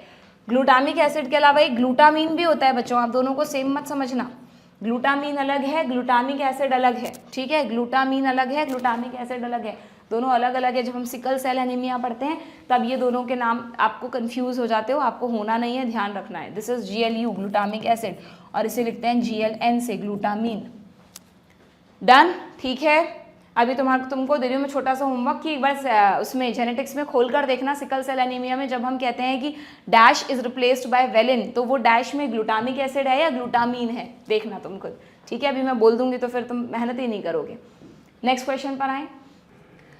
The two functional groups characteristics of sugars are. ठीक है, यहाँ पर आपसे क्या पूछा है कि जो शुगर्स होती हैं, शुगर्स का मतलब सिंपल कार्बोहाइड्रेट्स जिनमें मोनो एंड डाइसैकेराइड्स आते हैं, इनके दो फंक्शनल ग्रुप्स आपको बताने हैं। ठीक है, अब अगर आप NCERT में देखेंगे बच्चों तो शुगर्स के बारे में ज़्यादा डिटेल्स नहीं है, पॉलीसैकेराइड्स के बारे में है बट शुगर्स के बारे में नहीं है। बट केमिस्ट्री में आपको इतनी बेसिक नॉलेज तो होती है, आप पढ़ते हैं कि शुगर्स को कहा जाता है पॉलीहाइड्रोक्सी। पॉलीहाइड्रोक्सी क्यों? क्योंकि जितने भी शुगर्स के फॉर्मूले आप देखेंगे उनमें आपको OH ग्रुप कई सारे मिलेंगे। सो पॉलीहाइड्रोक्सी, एंड या तो ये पॉलीहाइड्रोक्सी एल्डिहाइड्स होते हैं या फिर ये पॉलीहाइड्रोक्सी कीटोन्स होते हैं। एंड यू नो कीटोन्स और एल्डिहाइड्स को कार्बोनिल कंपाउंड्स कहा जाता है। ठीक है, यहाँ पर आपको नहीं दिख रहा है, ये साइक्लिक डायग्राम है, इसलिए इसमें आपको एल्डिहाइड ग्रुप और कीटोन ग्रुप नहीं दिख रहा है क्योंकि यहाँ पे ये साइक्लिक हो गया। बट जब आप इसका चेन डायग्राम, इसका लीनियर डायग्राम देखेंगे, आपकी केमिस्ट्री की बुक में गिवन है, तो वहाँ पर आप क्लियरली देख सकते हैं या तो आपको एल्डो शुगर्स मिलेंगी या आपको कीटो शुगर्स मिलेंगी। तो डू रिमेंबर, किसी भी शुगर में hydroxyl group and carbonyl group compulsorily होते हैं। सो अगर हम इस क्वेश्चन में देखें कि भाई वो कौन से दो फंक्शनल ग्रुप हैं जो शुगर्स में होते हैं, तो हाइड्रोक्सिल हमें दो ऑप्शंस में दिया है, and methyl and carbonyl. So we go with option 4, carbonyl, that is aldehyde and ketones, and hydroxyl group. ठीक है, तो जिसे नहीं पता वो प्लीज अपने NCERT में नोट कर लें कि शुगर्स को पॉलीहाइड्रोक्सी कीटोन या पॉलीहाइड्रोक्सी एल्डिहाइड्स कहा जाता है। डन, आगे बढ़ें। Next question, a typical fat molecule is made up of. ठीक है, फैट किससे बना होता है भाई? अभी मैंने आपको थोड़ी देर पहले बताया था कि यहाँ पे हम ऑप्शंस देखते हैं कि फैट में जब दो चीज़ें जुड़ती हैं तो वो कौन सी होती हैं? 1 ग्लिसरॉल एंड 1 फैटी एसिड बिल्कुल हो सकता है, इट इज़ अ मोनोग्लिसराइड। आगे देखते हैं एक बार लेकिन ऑप्शंस, 3 ग्लिसरॉल बिल्कुल नहीं हो सकता। कभी भी ग्लिसरॉल का नंबर मत बढ़ाना, ग्लिसरॉल जो सेंटर में है वो एक ही रहेगा। फैटी एसिड एक हो सकते हैं, 2 हो सकते हैं, 3 हो सकते हैं। लास्ट ऑप्शन दिया है 1 glycerol and 3 fatty acids which is triglyceride. तो हम किसको चूज करें, मोनो को या ट्राई को? मैंने आपको अभी शुरू में कहा था कि ज़्यादातर फैट्स जो हम हमारी डाइट में खाते हैं, lipids, oils, fats and oil, वो ट्राइग्लिसराइड्स होते हैं। सो टिपिकल फैट पूछा है, so we go with option 4। ठीक है, कई बार इस तरह से हमें लॉजिक लगाना पड़ता है कि यार दोनों हैं तो फिर हम क्या चूज करें। So we have to read the question again. Typical fat बोला है, टिपिकल वर्ड कब आता है? जो ज़्यादातर जगह वो चीज़ देखने को हमें मिले। So we go with option 4। ठीक है, आगे बढ़ें, नेक्स्ट क्वेश्चन पर आए। नेक्स्ट क्वेश्चन 2013 में पूछा गया बच्चों, दिखने में बड़ा कॉम्प्लिकेटेड सा लग रहा है, बट प्लीज़ कॉम्प्लिकेटेड क्वेश्चन को छोड़ना नहीं है, एक नज़र तो उस पर हमें डालनी ही है, ठीक। अब फॉस्फोग्लिसराइड, अब अभी थोड़ी देर पहले मैंने आपको बोला कि जो फॉस्फोलिपिड्स आप पढ़ते हैं सेल मेम्ब्रेन में, उन्हीं को फॉस्फोग्लिसराइड्स भी कहा जाता है। लिख लिया था आपने? नहीं, अब लिखेंगे मैम, अब हमें दिखा ये वर्ड कि हमारे लिए इंपॉर्टेंट है ना। So a phospholipid is always made up of, ठीक है। थोड़ा सा क्वेश्चन को घुमा के पूछा गया, बट आप थोड़ा सा लॉजिक यहाँ पे लगा सकते हैं। देखो आपको एक चीज़ ये मैं बता दूं कि ये जो फॉस्फोलिपिड्स हम पढ़ते हैं ना बच्चों, ये रहे फॉस्फोलिपिड्स, है ना, ये तो सिर्फ लेसिथिन है। फॉस्फोलिपिड कई तरह के होते हैं, जिनमें से एक यहाँ पे आपको लेसिथिन दिया है। तो फॉस्फोलिपिड में आपको ग्लिसरॉल ग्रुप तो दिख ही रहा है, ग्लिसरॉल पर 2 फैटी एसिड्स तो दिख ही रहे हैं, दैट्स वाई मैंने कहा कि ये डाइग्लिसराइड्स होते हैं, एंड साथ में एक एडिशनल ग्रुप आपको दिख रहा है, ठीक है। फॉस्फेट ग्रुप भी होगा ही होगा, क्योंकि फॉस्फोलिपिड अगर है तो ये जो फैटी एसिड्स होते हैं ना बच्चों, ये फैटी एसिड्स में सेचुरेटेड भी हो सकता है, अनसेचुरेटेड भी हो सकता है। कई तरह के फॉस्फोलिपिड होते हैं, तो सब में अलग अलग तरह के फैटी एसिड्स होते हैं। सो अब यहाँ पे इस क्वेश्चन में आपको कहा है, देखो आप कैसे एक्सक्लूड करोगे ऑप्शंस को। यहाँ पर सैचुरेटेड और अनसैचुरेटेड दिया है, यहाँ भी दिया है, बट यहाँ लिखा है ओनली सैचुरेटेड, तो इसको मैं हटा रही हूँ, क्योंकि ये कोई ज़रूरी नहीं है कि फॉस्फोलिपिड में सिर्फ सैचुरेटेड हो या सिर्फ अनसैचुरेटेड हो। तो इन दोनों ऑप्शंस को मैंने हटा दिया, ठीक है। अब इन दोनों में से सही कैसे चूज करेंगे? सैचुरेटेड और अनसैचुरेटेड फैटी एसिड एस्टेरिफाइड, जो एस्टेरिफाइड हुआ है किसके साथ होता है एस्टेरिफाइड? ग्लिसरॉल के साथ या फॉस्फेट ग्रुप के साथ? अभी बताया था आपको कि जो एस्टेरिफिकेशन होता है वो ग्लिसरॉल के साथ होता है। यस, फॉस्फेट आके ऐड होता है, बट फॉस्फेट फैटी एसिड से थोड़ी ना जुड़ रहा है, जो भी चीज़ जुड़ रही है वो ग्लिसरॉल से जुड़ रही है बच्चों।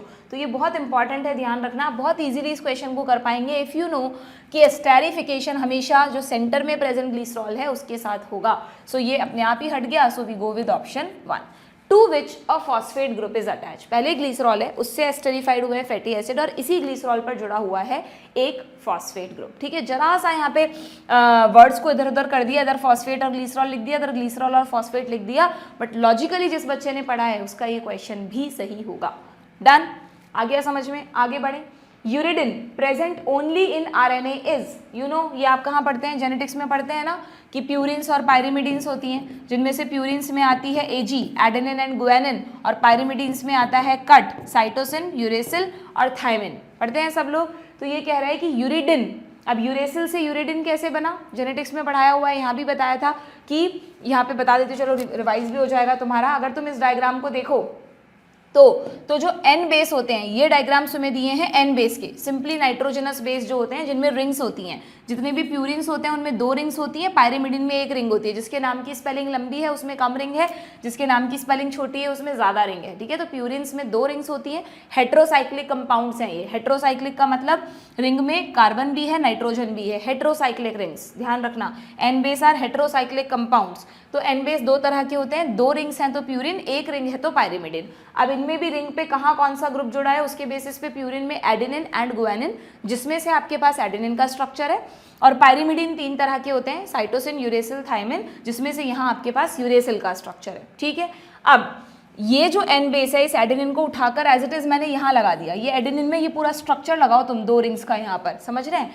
किस पर लगाया मैंने? इस एक ग्रुप पर। ये जो आपको एक ग्रुप दिख रहा है ये क्या है बच्चों? This is a sugar, this is a sugar. अगर डीएनए है तो डीऑक्सीराइबोज शुगर, अगर आरएनए है तो राइबोज शुगर, ठीक है। दिख रहा है आपको यहाँ पर, अगर सेकंड कार्बन पर ऑक्सीजन नहीं होता तो डीऑक्सीराइबोज है तो ये राइबोज शुगर है, क्लियर। तो ये जो राइबोज शुगर है इससे मैंने एक एन बेस को जोड़ दिया, क्या शुगर से किसको जोड़ दिया? यहाँ पर भी यही किया है। ये एक राइबोज शुगर है, ये एक राइबोज शुगर है। इस राइबोज शुगर पर आपने इस रिंग को उठाकर यूरेसिल को अटैच कर दिया। तो हमेशा ध्यान रखो, शुगर को बीच में बिठाना है, शुगर के पहले हाथ पर पकड़ाना है एन बेस, और सबसे आखिरी 5वें हाथ 5वें कार्बन पे पकड़ाना है फॉस्फेट ग्रुप, तभी तो बनता है एक न्यूक्लियोटाइड। जेनेटिक्स में पढ़ाती हूँ मैं तुम्हें। तो शुगर का ये पहला कार्बन होता है और ये चेन के बाहर आखिरी कार्बन होता है, 5th कार्बन। 1 2 3 4 एक जगह ऑक्सीजन होता है। सो फर्स्ट कार्बन पे हमेशा एन बेस जुड़ता है और 5th कार्बन पे हमेशा फॉस्फेट ग्रुप जुड़ता है, जो भी नहीं जुड़ा है।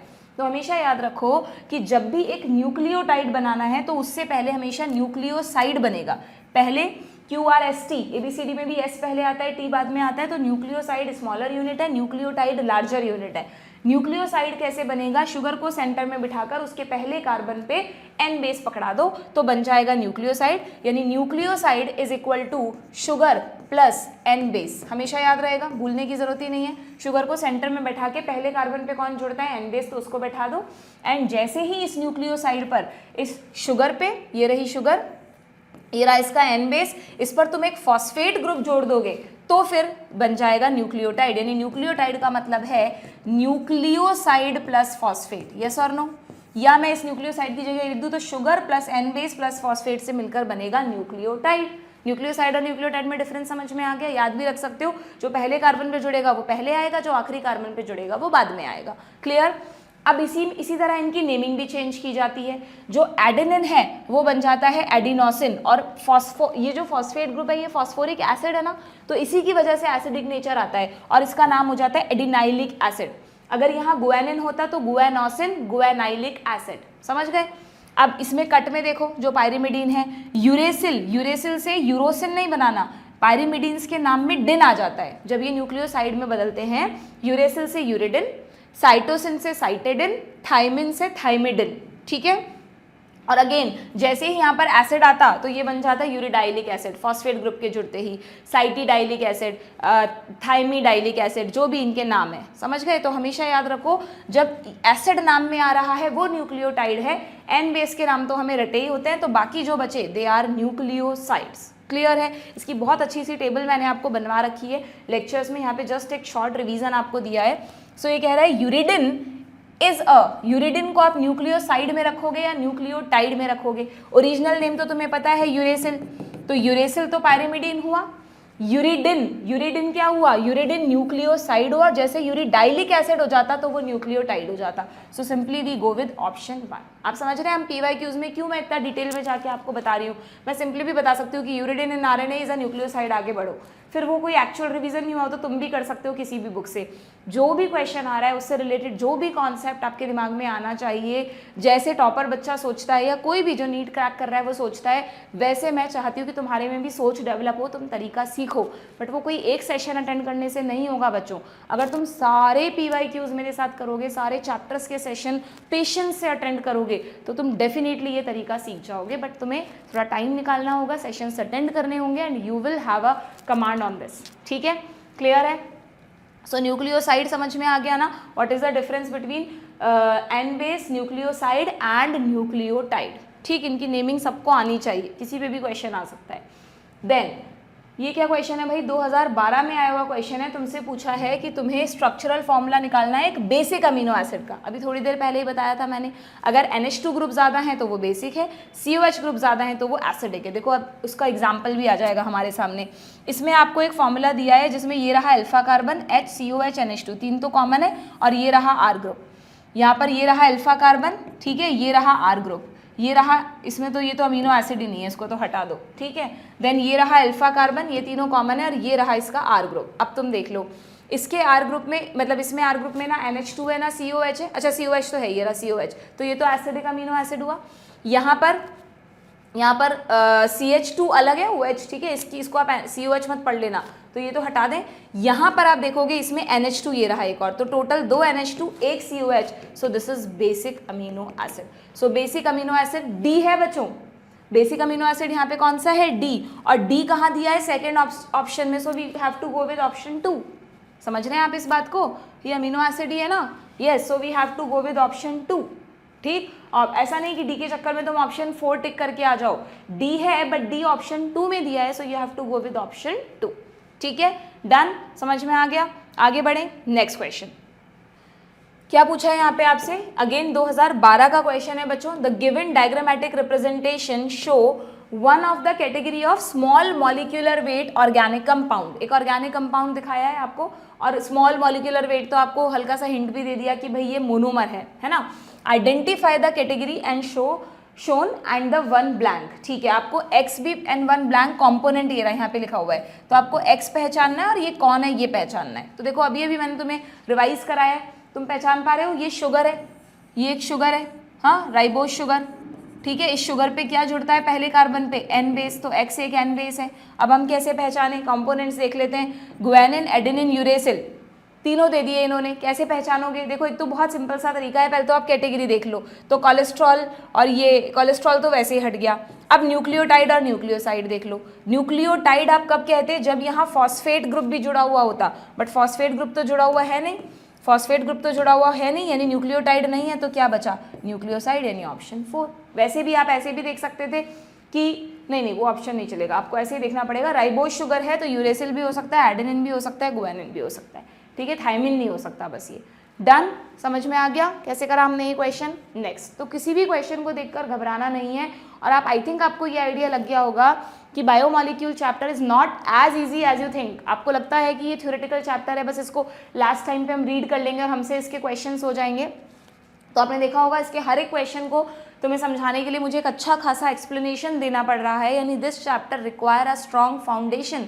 आपको अच्छे से बायोमॉलिक्यूल्स पढ़ा होना चाहिए, समझा होना चाहिए, तो ही आप इसके क्वेश्चन कर पाएंगे। 3 क्वेश्चन आप मान के चलें, आप 3 क्वेश्चंस को छोड़ने का रिस्क नहीं ले सकते बच्चों।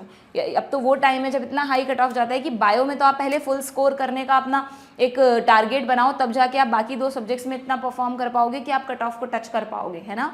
तो आप हर चैप्टर के लिए सोच के चलो कि 1-1, 2-2 क्वेश्चन नहीं आया तो छोड़ देंगे, नहीं आया तो छोड़ देंगे, ऐसा कुछ नहीं है। और अब तो चॉइसेस भी नहीं आती हैं, अब तो 2024 तक ही कोविड पैटर्न था, 2025 से तो अब चॉइसेस भी नहीं आया करेंगी। एनटीए ने क्लियर कर दिया है, 90 क्वेश्चन 90 के 90 अटेम्प्ट करने, कोई चॉइस नहीं होगी आपके पास, ठीक है। Next 2012, which of the following biomolecule is correctly categorize, ठीक है। Lecithin which is a phospholipid, इसके लिए लिखा है ये एक फॉस्फोराइलेटेड ग्लिसराइड है, बिल्कुल ग्लिसराइड यानी फॉस्फोलिपिड है, फॉस्फोराइलेटेड है, फाउंड इन सेल मेम्ब्रेन, बिल्कुल ठीक लग रहा है ये मुझे, बट एक बार फिर भी थोड़ा बहुत तसल्ली के लिए हम बाकी ऑप्शंस देख लेते हैं। पामिटिक एसिड में 18 कार्बन दिया है, गलत, पामिटिक में टोटल 16 होते हैं। एडिनाइलिक एसिड, अभी फॉर्मूला देखा था आपने, adenosine with a phosphate, glucose गलत लिखा है इसमें, एडिनोसिन फॉस्फेट से जुड़ेगा तो एडिनाइलिक एसिड बनेगा। Alanine amino acid, alanine amino acid के लिए बोला है कि it contain an amino group and an acidic group anywhere in the molecule, गलत है, अल्फा कार्बन पे ही होना चाहिए तो ही आप उसे अमीनो एसिड कहेंगे, so simply option 1। Done. Next 2011 में अगेन देखो एक डायग्राम बेस्ड क्वेश्चन आया है बायोमॉलिक्यूल में, और ज़्यादातर आप देखना बायोमॉलिक्यूल में जो डायग्राम बेस्ड क्वेश्चन है ना वो इसी वाले, ये बहुत इंपॉर्टेंट डायग्राम है इसका, जो फिगर 9.1 है, जिसमें सारे मोनोमर्स दिखाए हैं आपको अलग अलग स्मॉल मॉलिक्यूलर वेट वाले, शुगर, अमीनो एसिड, फैट की यूनिट्स, न्यूक्लियोटाइड, न्यूक्लियोसाइड, ये सब आपको पता होने चाहिए बच्चों, है ना। बहुत अच्छे से डिटेल में ले लिया है हमने ये। तो यहाँ आपको 2 डायग्राम दिए हैं, ए एंड बी, तो आप देख रहे हो एक इसका डायग्राम है, देखो आप पहचान लोगे, ये ग्लिसरॉल है, 2 फैटी एसिड है और एक फॉस्फो ग्रुप जुड़ रहा है, तो दिस इज अ फॉस्फोलिपिड। और आपकी बुक में कौन सा फॉस्फोलिपिड दिया हुआ है? लेसिथिन दिया हुआ है, तो ये डायग्राम तो लेसिथिन का हो गया, दिया भी है ऑप्शंस में। और ये किसका डायग्राम है? 2 रिंग्स प्यूरिन में होती हैं, है ना, या तो एडेनिन या तो गुआनिन। एक बार हम देखते हैं कौन सा ऑप्शन ठीक है। सो बी को एडेनिन कहा है, मान लो ठीक है, इसके एडेनिन को न्यूक्लियोटाइड लिखा है, जल्दीबाजी में गड़बड़ मत करना, देखो पहला ही ऑप्शन वो डाल रखा है जो ज़्यादातर बच्चे टिक करेंगे। अच्छा एडेनिन दिख गया, हाँ डीएनए है ये, तो adenine a nucleotide that make up nucleic acid, but this is not a nucleotide, this is a nitrogenous base, this is a N base बच्चों, तो आपको ये टिक नहीं करके आना है, okay. A is a triglyceride, नहीं, फॉस्फोलिपिड्स डाइग्लिसराइड्स होते हैं, सो गलत। वैसे भी triglycerides are not the major source of energy, major source of energy carbohydrates होते हैं, fats are the reserve source of energy, ठीक है। बी को यूरेसिल कहा है, वैसे यूरेसिल पायरिमिडीन है, उसमें एक ही रिंग होती है, इसमें 2 रिंग दिखाई है तो गलत। और वैसे भी नहीं पता आपको तो ये तो पता है कि uracil is not found in DNA, uracil सिर्फ आरएनए में होता है, तो भी गलत, ठीक है। ए लेसिथिन वही बचा, a component of cell membrane, देखा आपने लास्ट 15 सालों में आई थिंक चौथा या 5वां क्वेश्चन हम कर रहे हैं जिसमें लेसिथिन के बारे में क्वेश्चन आया, इसीलिए this is very important and यही फायदा है पीवाईक्यूज करने का, यू कम टू नो कि अच्छा यार ये तो ऐसा टॉपिक है जो हमें छोड़ के जाना ही नहीं है, ठीक है। और आपका कई बार रिवीजन भी हो जाता है अगर तरीके से पीवाईक्यूज किए हैं तो।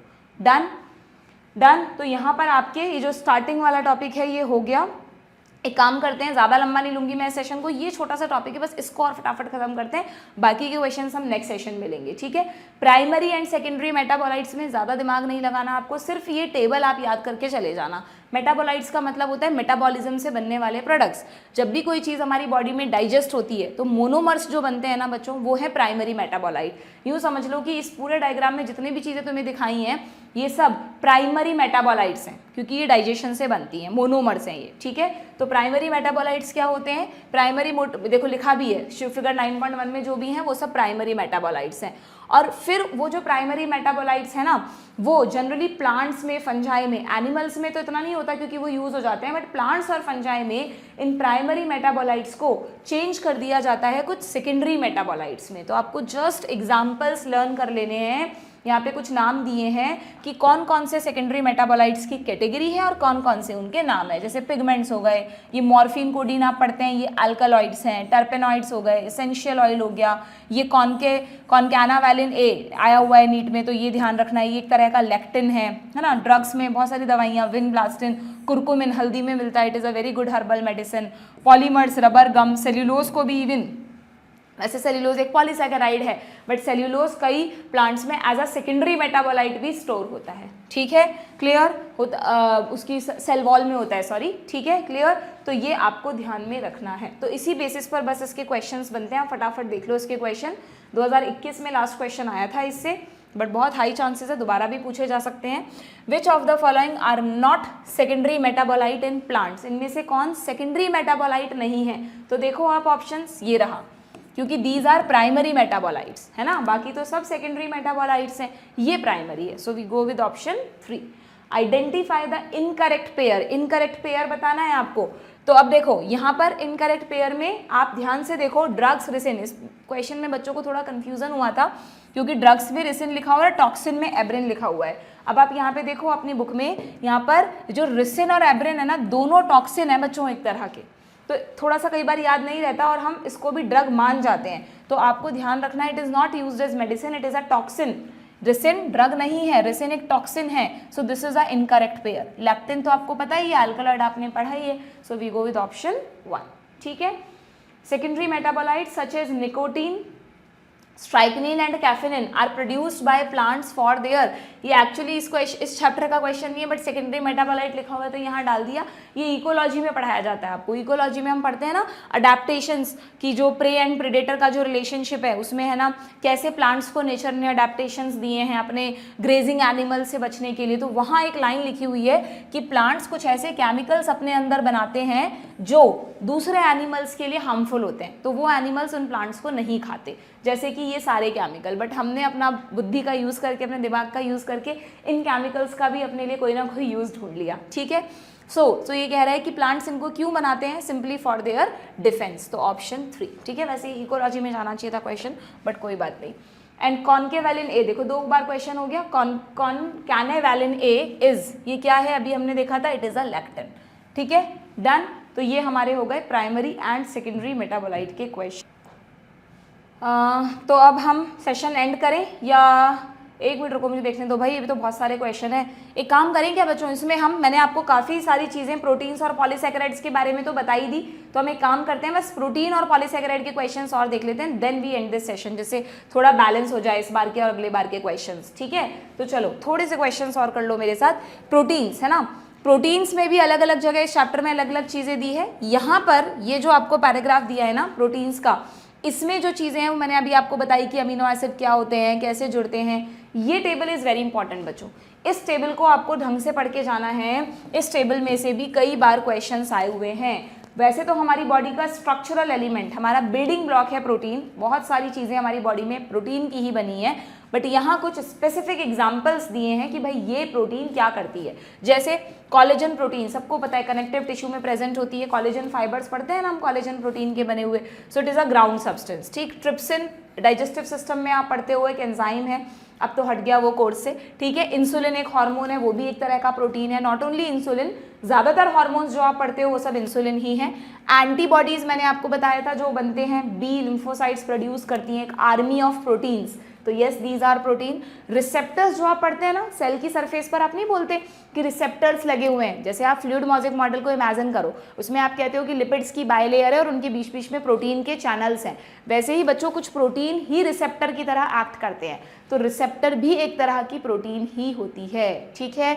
या GLUT4 एक चैनल गेट का नाम है। जैसे मैंने आपको कई बार बताया कि हमारी सेल में चीज़ें जब अंदर एंटर करती हैं तो कुछ चीज़ें तो सिंपल डिफ्यूजन से कर जाती हैं, कुछ चीज़ें फैसिलिटेटेड डिफ्यूजन या एक्टिव ट्रांसपोर्ट करती हैं। उनको अंदर बाहर जाने के लिए चैनल गेट्स की ज़रूरत होती है जो खुलते बंद होते हैं। तो उनमें से एक चैनल गेट का नाम है GLUT4, that is glucose transporter. बहुत तरह के होते हैं, 1 2 3 4, उनमें से most common is 4।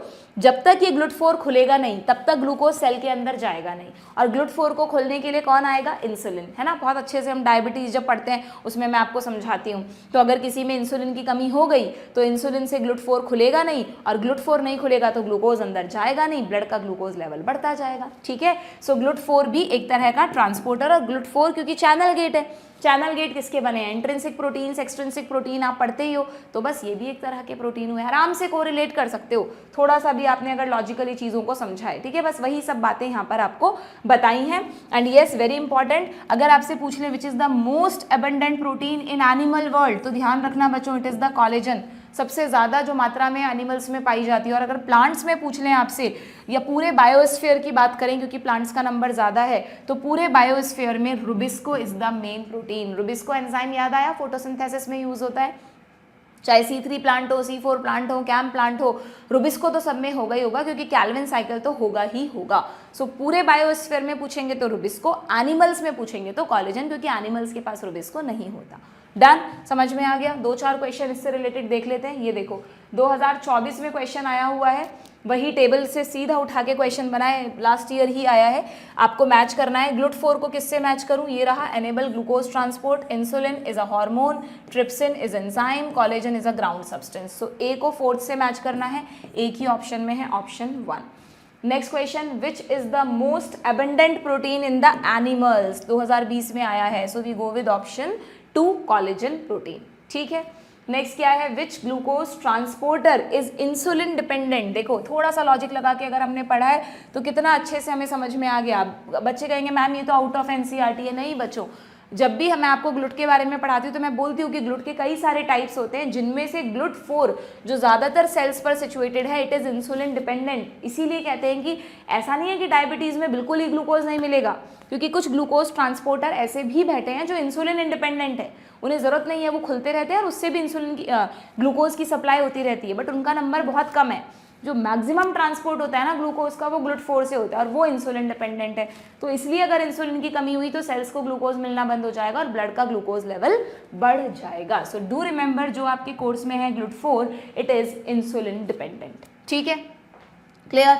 Then which is the most abundant protein in the animal world, फिर से रिपीट हुआ है, 2012 में भी ये क्वेश्चन था, तो एनिमल वर्ल्ड में आ जाएगा कोलेजन, है ना। जल्दीबाजी में हो सकता है यहाँ फर्स्ट ऑप्शन सेल्यूलोज ऐसे मिलता जुलता वर्ड लिखा हो, वो मत टिक कर देना, कोलेजन ध्यान रखना। ठीक, then which following have carbohydrates as prosthetic group, which of the following have carbohydrates as prosthetic group. अच्छा, ये आपको बोल रहा है कि अब देखो यहाँ पे आपको हल्का सा आइडिया लगाना है। वैसे 2000 का क्वेश्चन है, ये कहाँ से आ गया? हम तो 2010 तक के ही कर रहे हैं ना यहाँ पर। चलो कोई बात नहीं, आ गया तो बता देती हूँ कि which of the following have carbohydrate as prosthetic group. Protein में जो एडिशनल ग्रुप जुड़ेगा वो उसका प्रोस्थेटिक ग्रुप हुआ।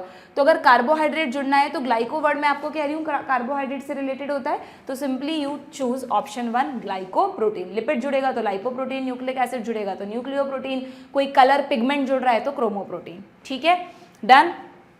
चलिए नाउ पॉलीसैकेराइड्स भी हम यहीं पे कर रहे हैं। बस ये this is the last topic, क्योंकि पॉलीसैकेराइड में तुम्हें पूरा रिवाइज करा चुकी हूँ, दोबारा मुझे बताने की जरूरत नहीं है, इसमें मैंने तुम्हें अभी हाईलाइट करवाया था। तो अब देखो, शायद 2024 में भी इससे एक अच्छा खासा क्वेश्चन था, 2023 में था। क्या क्वेश्चन है बच्चों? Very important.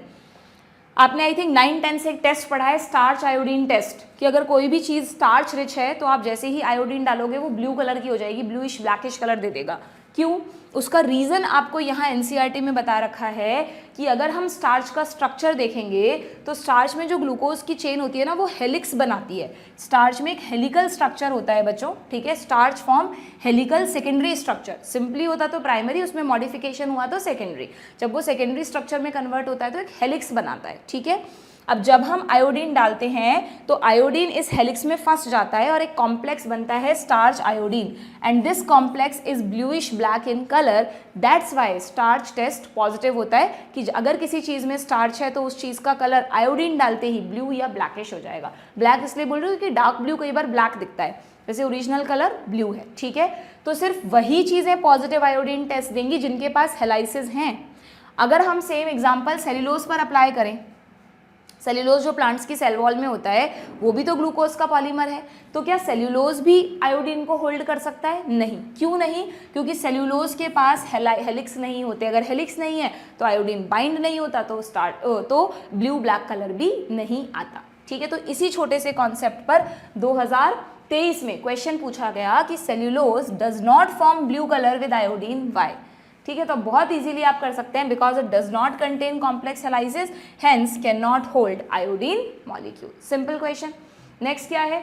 नेक्स्ट आपको मैच द लिस्ट दिया है, इसमें आपको मैच करना है, कर लो भाई, कॉमन क्वेश्चन है सबका मिला जुला कर। ग्लाइकोजन, ग्लाइकोजन क्या है? ग्लाइकोजन हमारी बॉडी का स्टोर्ड प्रोडक्ट है, तो क्या मैं इसे स्टोरेज प्रोडक्ट से मैच कर दूं या मैं इसे पॉलीसैकेराइड से भी मैच कर सकती हूँ? ग्लोब्यूलिन, ग्लोब्यूलिन्स क्या होती हैं? ग्लोब्यूलिन्स बच्चों इम्यूनोग्लोब्यूलिन, जो एंटीबॉडीज है ना, वो एक तरह की ग्लोब्यूलिन प्रोटीन्स होती हैं, मैं आपको ह्यूमन फिजियो में पढ़ाती हूँ। सो ग्लोब्यूलिन को हम एंटीबॉडीज से मैच करेंगे। आप लिखते हो ना IgG, IgA, तो ये IG क्या है? इम्यूनोग्लोब्यूलिन, ठीक है। स्टेरॉइड्स, स्टेरॉइड्स क्या है भाई? स्टेरॉइड्स को किससे मैच करूँ बताओ? एंजाइम है क्या स्टेरॉइड? बायोकैटलिस्ट का मतलब enzyme, but you know hormones में कुछ हार्मोन्स ऐसे हैं जैसे सेक्सुअल हार्मोन्स हैं, टेस्टोस्टेरॉन, प्रोजेस्टेरॉन वगैरह, they are steroidal in nature, so इसको मैच कर दें। एंड थ्रोम्बिन, थ्रोम्बिन को तुम एंजाइम से मैच कर सकते हो। वैसे एग्जैक्टली थ्रोम्बिन नहीं होना चाहिए था, थ्रोम्बोकाइनेज होना चाहिए था, बट ठीक है, बायोकैटलिस्ट कह सकते हो। कहाँ आता है थ्रोम्बिन? ये थोड़ा पूरी बायो का मिला जुला क्वेश्चन लग रहा है मुझको, ठीक है। थ्रोम्बिन आपका आता है जब आप ह्यूमन फिजियोलॉजी में ब्लड क्लॉटिंग पढ़ते हो। ब्लड क्लॉटिंग के जो 13 फैक्टर्स हैं उनमें से एक है प्रोथ्रोम्बिन, जो थ्रोम्बिन में कन्वर्ट होकर कास्केड रिएक्शन करता है, ठीक है। सो इसको हम बायोकैटलिस्ट से मैच करें। एक्चुअली में थ्रोम्बोकाइनेज है एंजाइम का नाम, बट कोई नहीं, पता नहीं क्या गड़बड़ कर रखा है इसमें, कई बार ध्यान नहीं देते क्वेश्चन बनाते वक्त, ओके। सो ए को मैच कर रही हूँ मैं फोर्थ से, 2 ऑप्शंस में है। बी को मैच कर रहे हैं हम थर्ड से, ये रहा ऑप्शन फोर्थ, सी का फर्स्ट एंड डी का second, done. Then which statement is wrong? Wrong बताना है बच्चों आपको। Uracil is a pyrimidine, uracil is a pyrimidine, uracil एक एन बेस है, पायरिमिडीन है, बिल्कुल ठीक है। Glycine is a sulphur containing amino acid, बिल्कुल नहीं। सल्फर कंटेनिंग अमीनो एसिड में आप ध्यान रखना, लिख लो चाहे से, सिस्टीन एंड मिथियोनिन, CM, ये एक्चुअली अब आपके वो हट गया ना, मिनरल न्यूट्रिशन प्लांट फिजियो से, वहाँ आता है। वो कौन से 2 अमीनो एसिड है जिनमें सल्फर भी प्रेजेंट होता है? वैसे प्रोटीन्स में सल्फर सब में नहीं होता, कुछ प्रोटीन्स में होता है, तो उनमें से cysteine and methionine, CM chief minister के पास सल्फर होता है, ठीक है, clear. Then sucrose is a disaccharide, 2 से बनी है sucrose, yes, glucose plus fructose के जुड़ने से बनी है, you all know. Cellulose is a polysaccharide, बिल्कुल ठीक है, सो हमें रॉन्ग बताना था, option 2, done. Next the chitinous exoskeleton, अभी बताया था थोड़ी देर पहले मैंने आपको, जो काइटिन है, चाहे वो आर्थ्रोपोड्स का काइटिन हो, चाहे वो फंजाई की सेल वॉल का काइटिन हो, ये किसका बना है? It is formed by polymerization of NAG, N acetyl glucosamine, इसलिए कुछ एडिशनल इंफॉर्मेशन भी जरूरी है जो मैं आपको बता देती हूँ, ठीक है, क्लियर है, कंफ्यूज मत होना। N-एसिटाइल ग्लूकोजामीन का पॉलीमर है, यहाँ प्लीज नहीं लिखा है तो लिख लेना। Chitin is a polymer of, chitin एक होमोपॉलीमर है and it is a polymer of NAG, N acetyl glucosamine, not galactosamine, वो अलग है, ये अलग है, दोनों अलग अलग है, ठीक है। देन नेक्स्ट क्वेश्चन क्या है हमारा? नेक्स्ट क्वेश्चन है विच is a non reducing carbohydrate, ठीक है, नॉन रिड्यूसिंग कार्बोहाइड्रेट पूछा है आप लोगों से। तो यहाँ पर है ना, आपको अगेन एनसीईआरटी में कुछ नहीं दिया है इसके बारे में, बट आप केमिस्ट्री में पढ़ते हैं कि कौन सी रिड्यूसिंग शुगर्स हैं, कौन सी नॉन रिड्यूसिंग है, तो अगर आपको याद हो उस नॉलेज के बेसिस पर तो सीधा सीधा नॉन रिड्यूसिंग में आता है सुक्रोज। अब मैं इसका कोई एक्सप्लेनेशन यहाँ नहीं देने वाली हूँ कि ये क्यों रिड्यूसिंग है, ये क्यों नॉन रिड्यूसिंग है, वो आप केमिस्ट्री में जाकर देख लेंगे, ठीक है, क्लियर। देन आगे बढ़ते हैं। मैक्रोमॉलिक्यूल, ये जो बायोमॉलिक्यूल के क्वेश्चन होते हैं ना बच्चों, कई बार नीट के पेपर में आते तो बच्चों को लगता है केमिस्ट्री से उठ के क्वेश्चन आ गया, बट क्योंकि बायोमॉलिक्यूल चैप्टर में ये सारी चीज़ें हैं, वही चीज़ें पूछी जाएंगी जो आपको केमिस्ट्री में एनसीईआरटी में दे रखी है, उसके बाहर कुछ नहीं पूछेंगे, ठीक है। सो macromolecule, chitin is a, chitin अभी बताया मैंने आपको, काइटिन इनमें से क्या है बताओ, सल्फर कंटेनिंग पॉलीसैकेराइड, पॉलीसैकेराइड तो है बट उसमें सल्फर है कि नहीं, एन एसिटाइल ग्लूकोजामीन में मुझे नहीं याद कहीं सल्फर होता है, फिर भी अगर नहीं पता तो क्वेश्चन मार्क लगा सकते हो। Simple polysaccharide, nitrogen containing polysaccharide मिल गया, N acetyl glucosamine nitrogen containing polysaccharide है, ठीक है, नाम में ही आ रहा है एन एसिटाइल ग्लूकोजामीन, क्लियर, तो हो गया ऑप्शन 3, डन। नेक्स्ट ये लो, बस इतने क्वेश्चन कर लेते हैं हम। न्यूक्लिक एसिड वैसे क्यों दे रखा है, न्यूक्लिक एसिड तो यहाँ पढ़ते ही नहीं है। न्यूक्लिक एसिड का छोटा सा क्वेश्चन है कि विच आर नॉट पॉलीमरिक, इनमें से कौन पॉलीमर नहीं है, ये न्यूक्लिक एसिड का क्वेश्चन नहीं है, जनरल क्वेश्चन है। तो देखो आ गया लिपिड, बताया मैंने तुम्हें कि लिपिड मैक्रोमॉलिक्यूल में रखा जाता है but it is not a polymer, बाकी सब पॉलीमर्स हैं, ठीक है, डन। तो बस यहाँ तक के क्वेश्चंस हम आज के सेशन में करते हैं, ठीक। अब स्ट्रक्चर ऑफ प्रोटीन को आप लोग अच्छे से एक बार पढ़कर आएंगे, बहुत इंपॉर्टेंट टॉपिक है। प्राइमरी, सेकेंडरी, टर्शियरी, क्वाटरनरी कैसे बनती हैं प्रोटीन्स, नहीं आपके पास कोई सोर्स है, नहीं पढ़ रखा, तो जो मेरे सेशंस हैं वहाँ पर अवेलेबल है यूट्यूब पर, NCERT line by line series में, वहाँ से आप इसे पढ़ लेना। एंड एंजाइम दोनों ही बहुत इंपॉर्टेंट टॉपिक हैं बच्चों, इनको ढंग से पढ़ के समझ के आना है। स्पेशली एंजाइम्स में बहुत सारी डिटेल्स दे रखी हैं, तो अगर आपने नहीं पढ़ रखा है तो प्लीज़ इसको पढ़कर आएँ और फिर मेरे साथ नेक्स्ट सेशन में इसके क्वेश्चंस करें, आपको बहुत अच्छे से समझ में आएंगे। काफ़ी सारे क्वेश्चन है, एंजाइम से सबसे ज़्यादा क्वेश्चन इस चैप्टर में पूछे जाते हैं, ठीक है। सेशन को लाइक ज़रूर कर देना, यहाँ तक पहुँचे हो तो थोड़ी सी हमारी मेहनत भी सफल करा करो। जब तक आप सेशन को लाइक नहीं करोगे, कमेंट्स में बताओगे नहीं, तो फिर मुझे कैसे मोटिवेशन मिलेगा कि मैं तुम्हारे लिए यूट्यूब पर सेशंस अपलोड करूँ, ठीक है।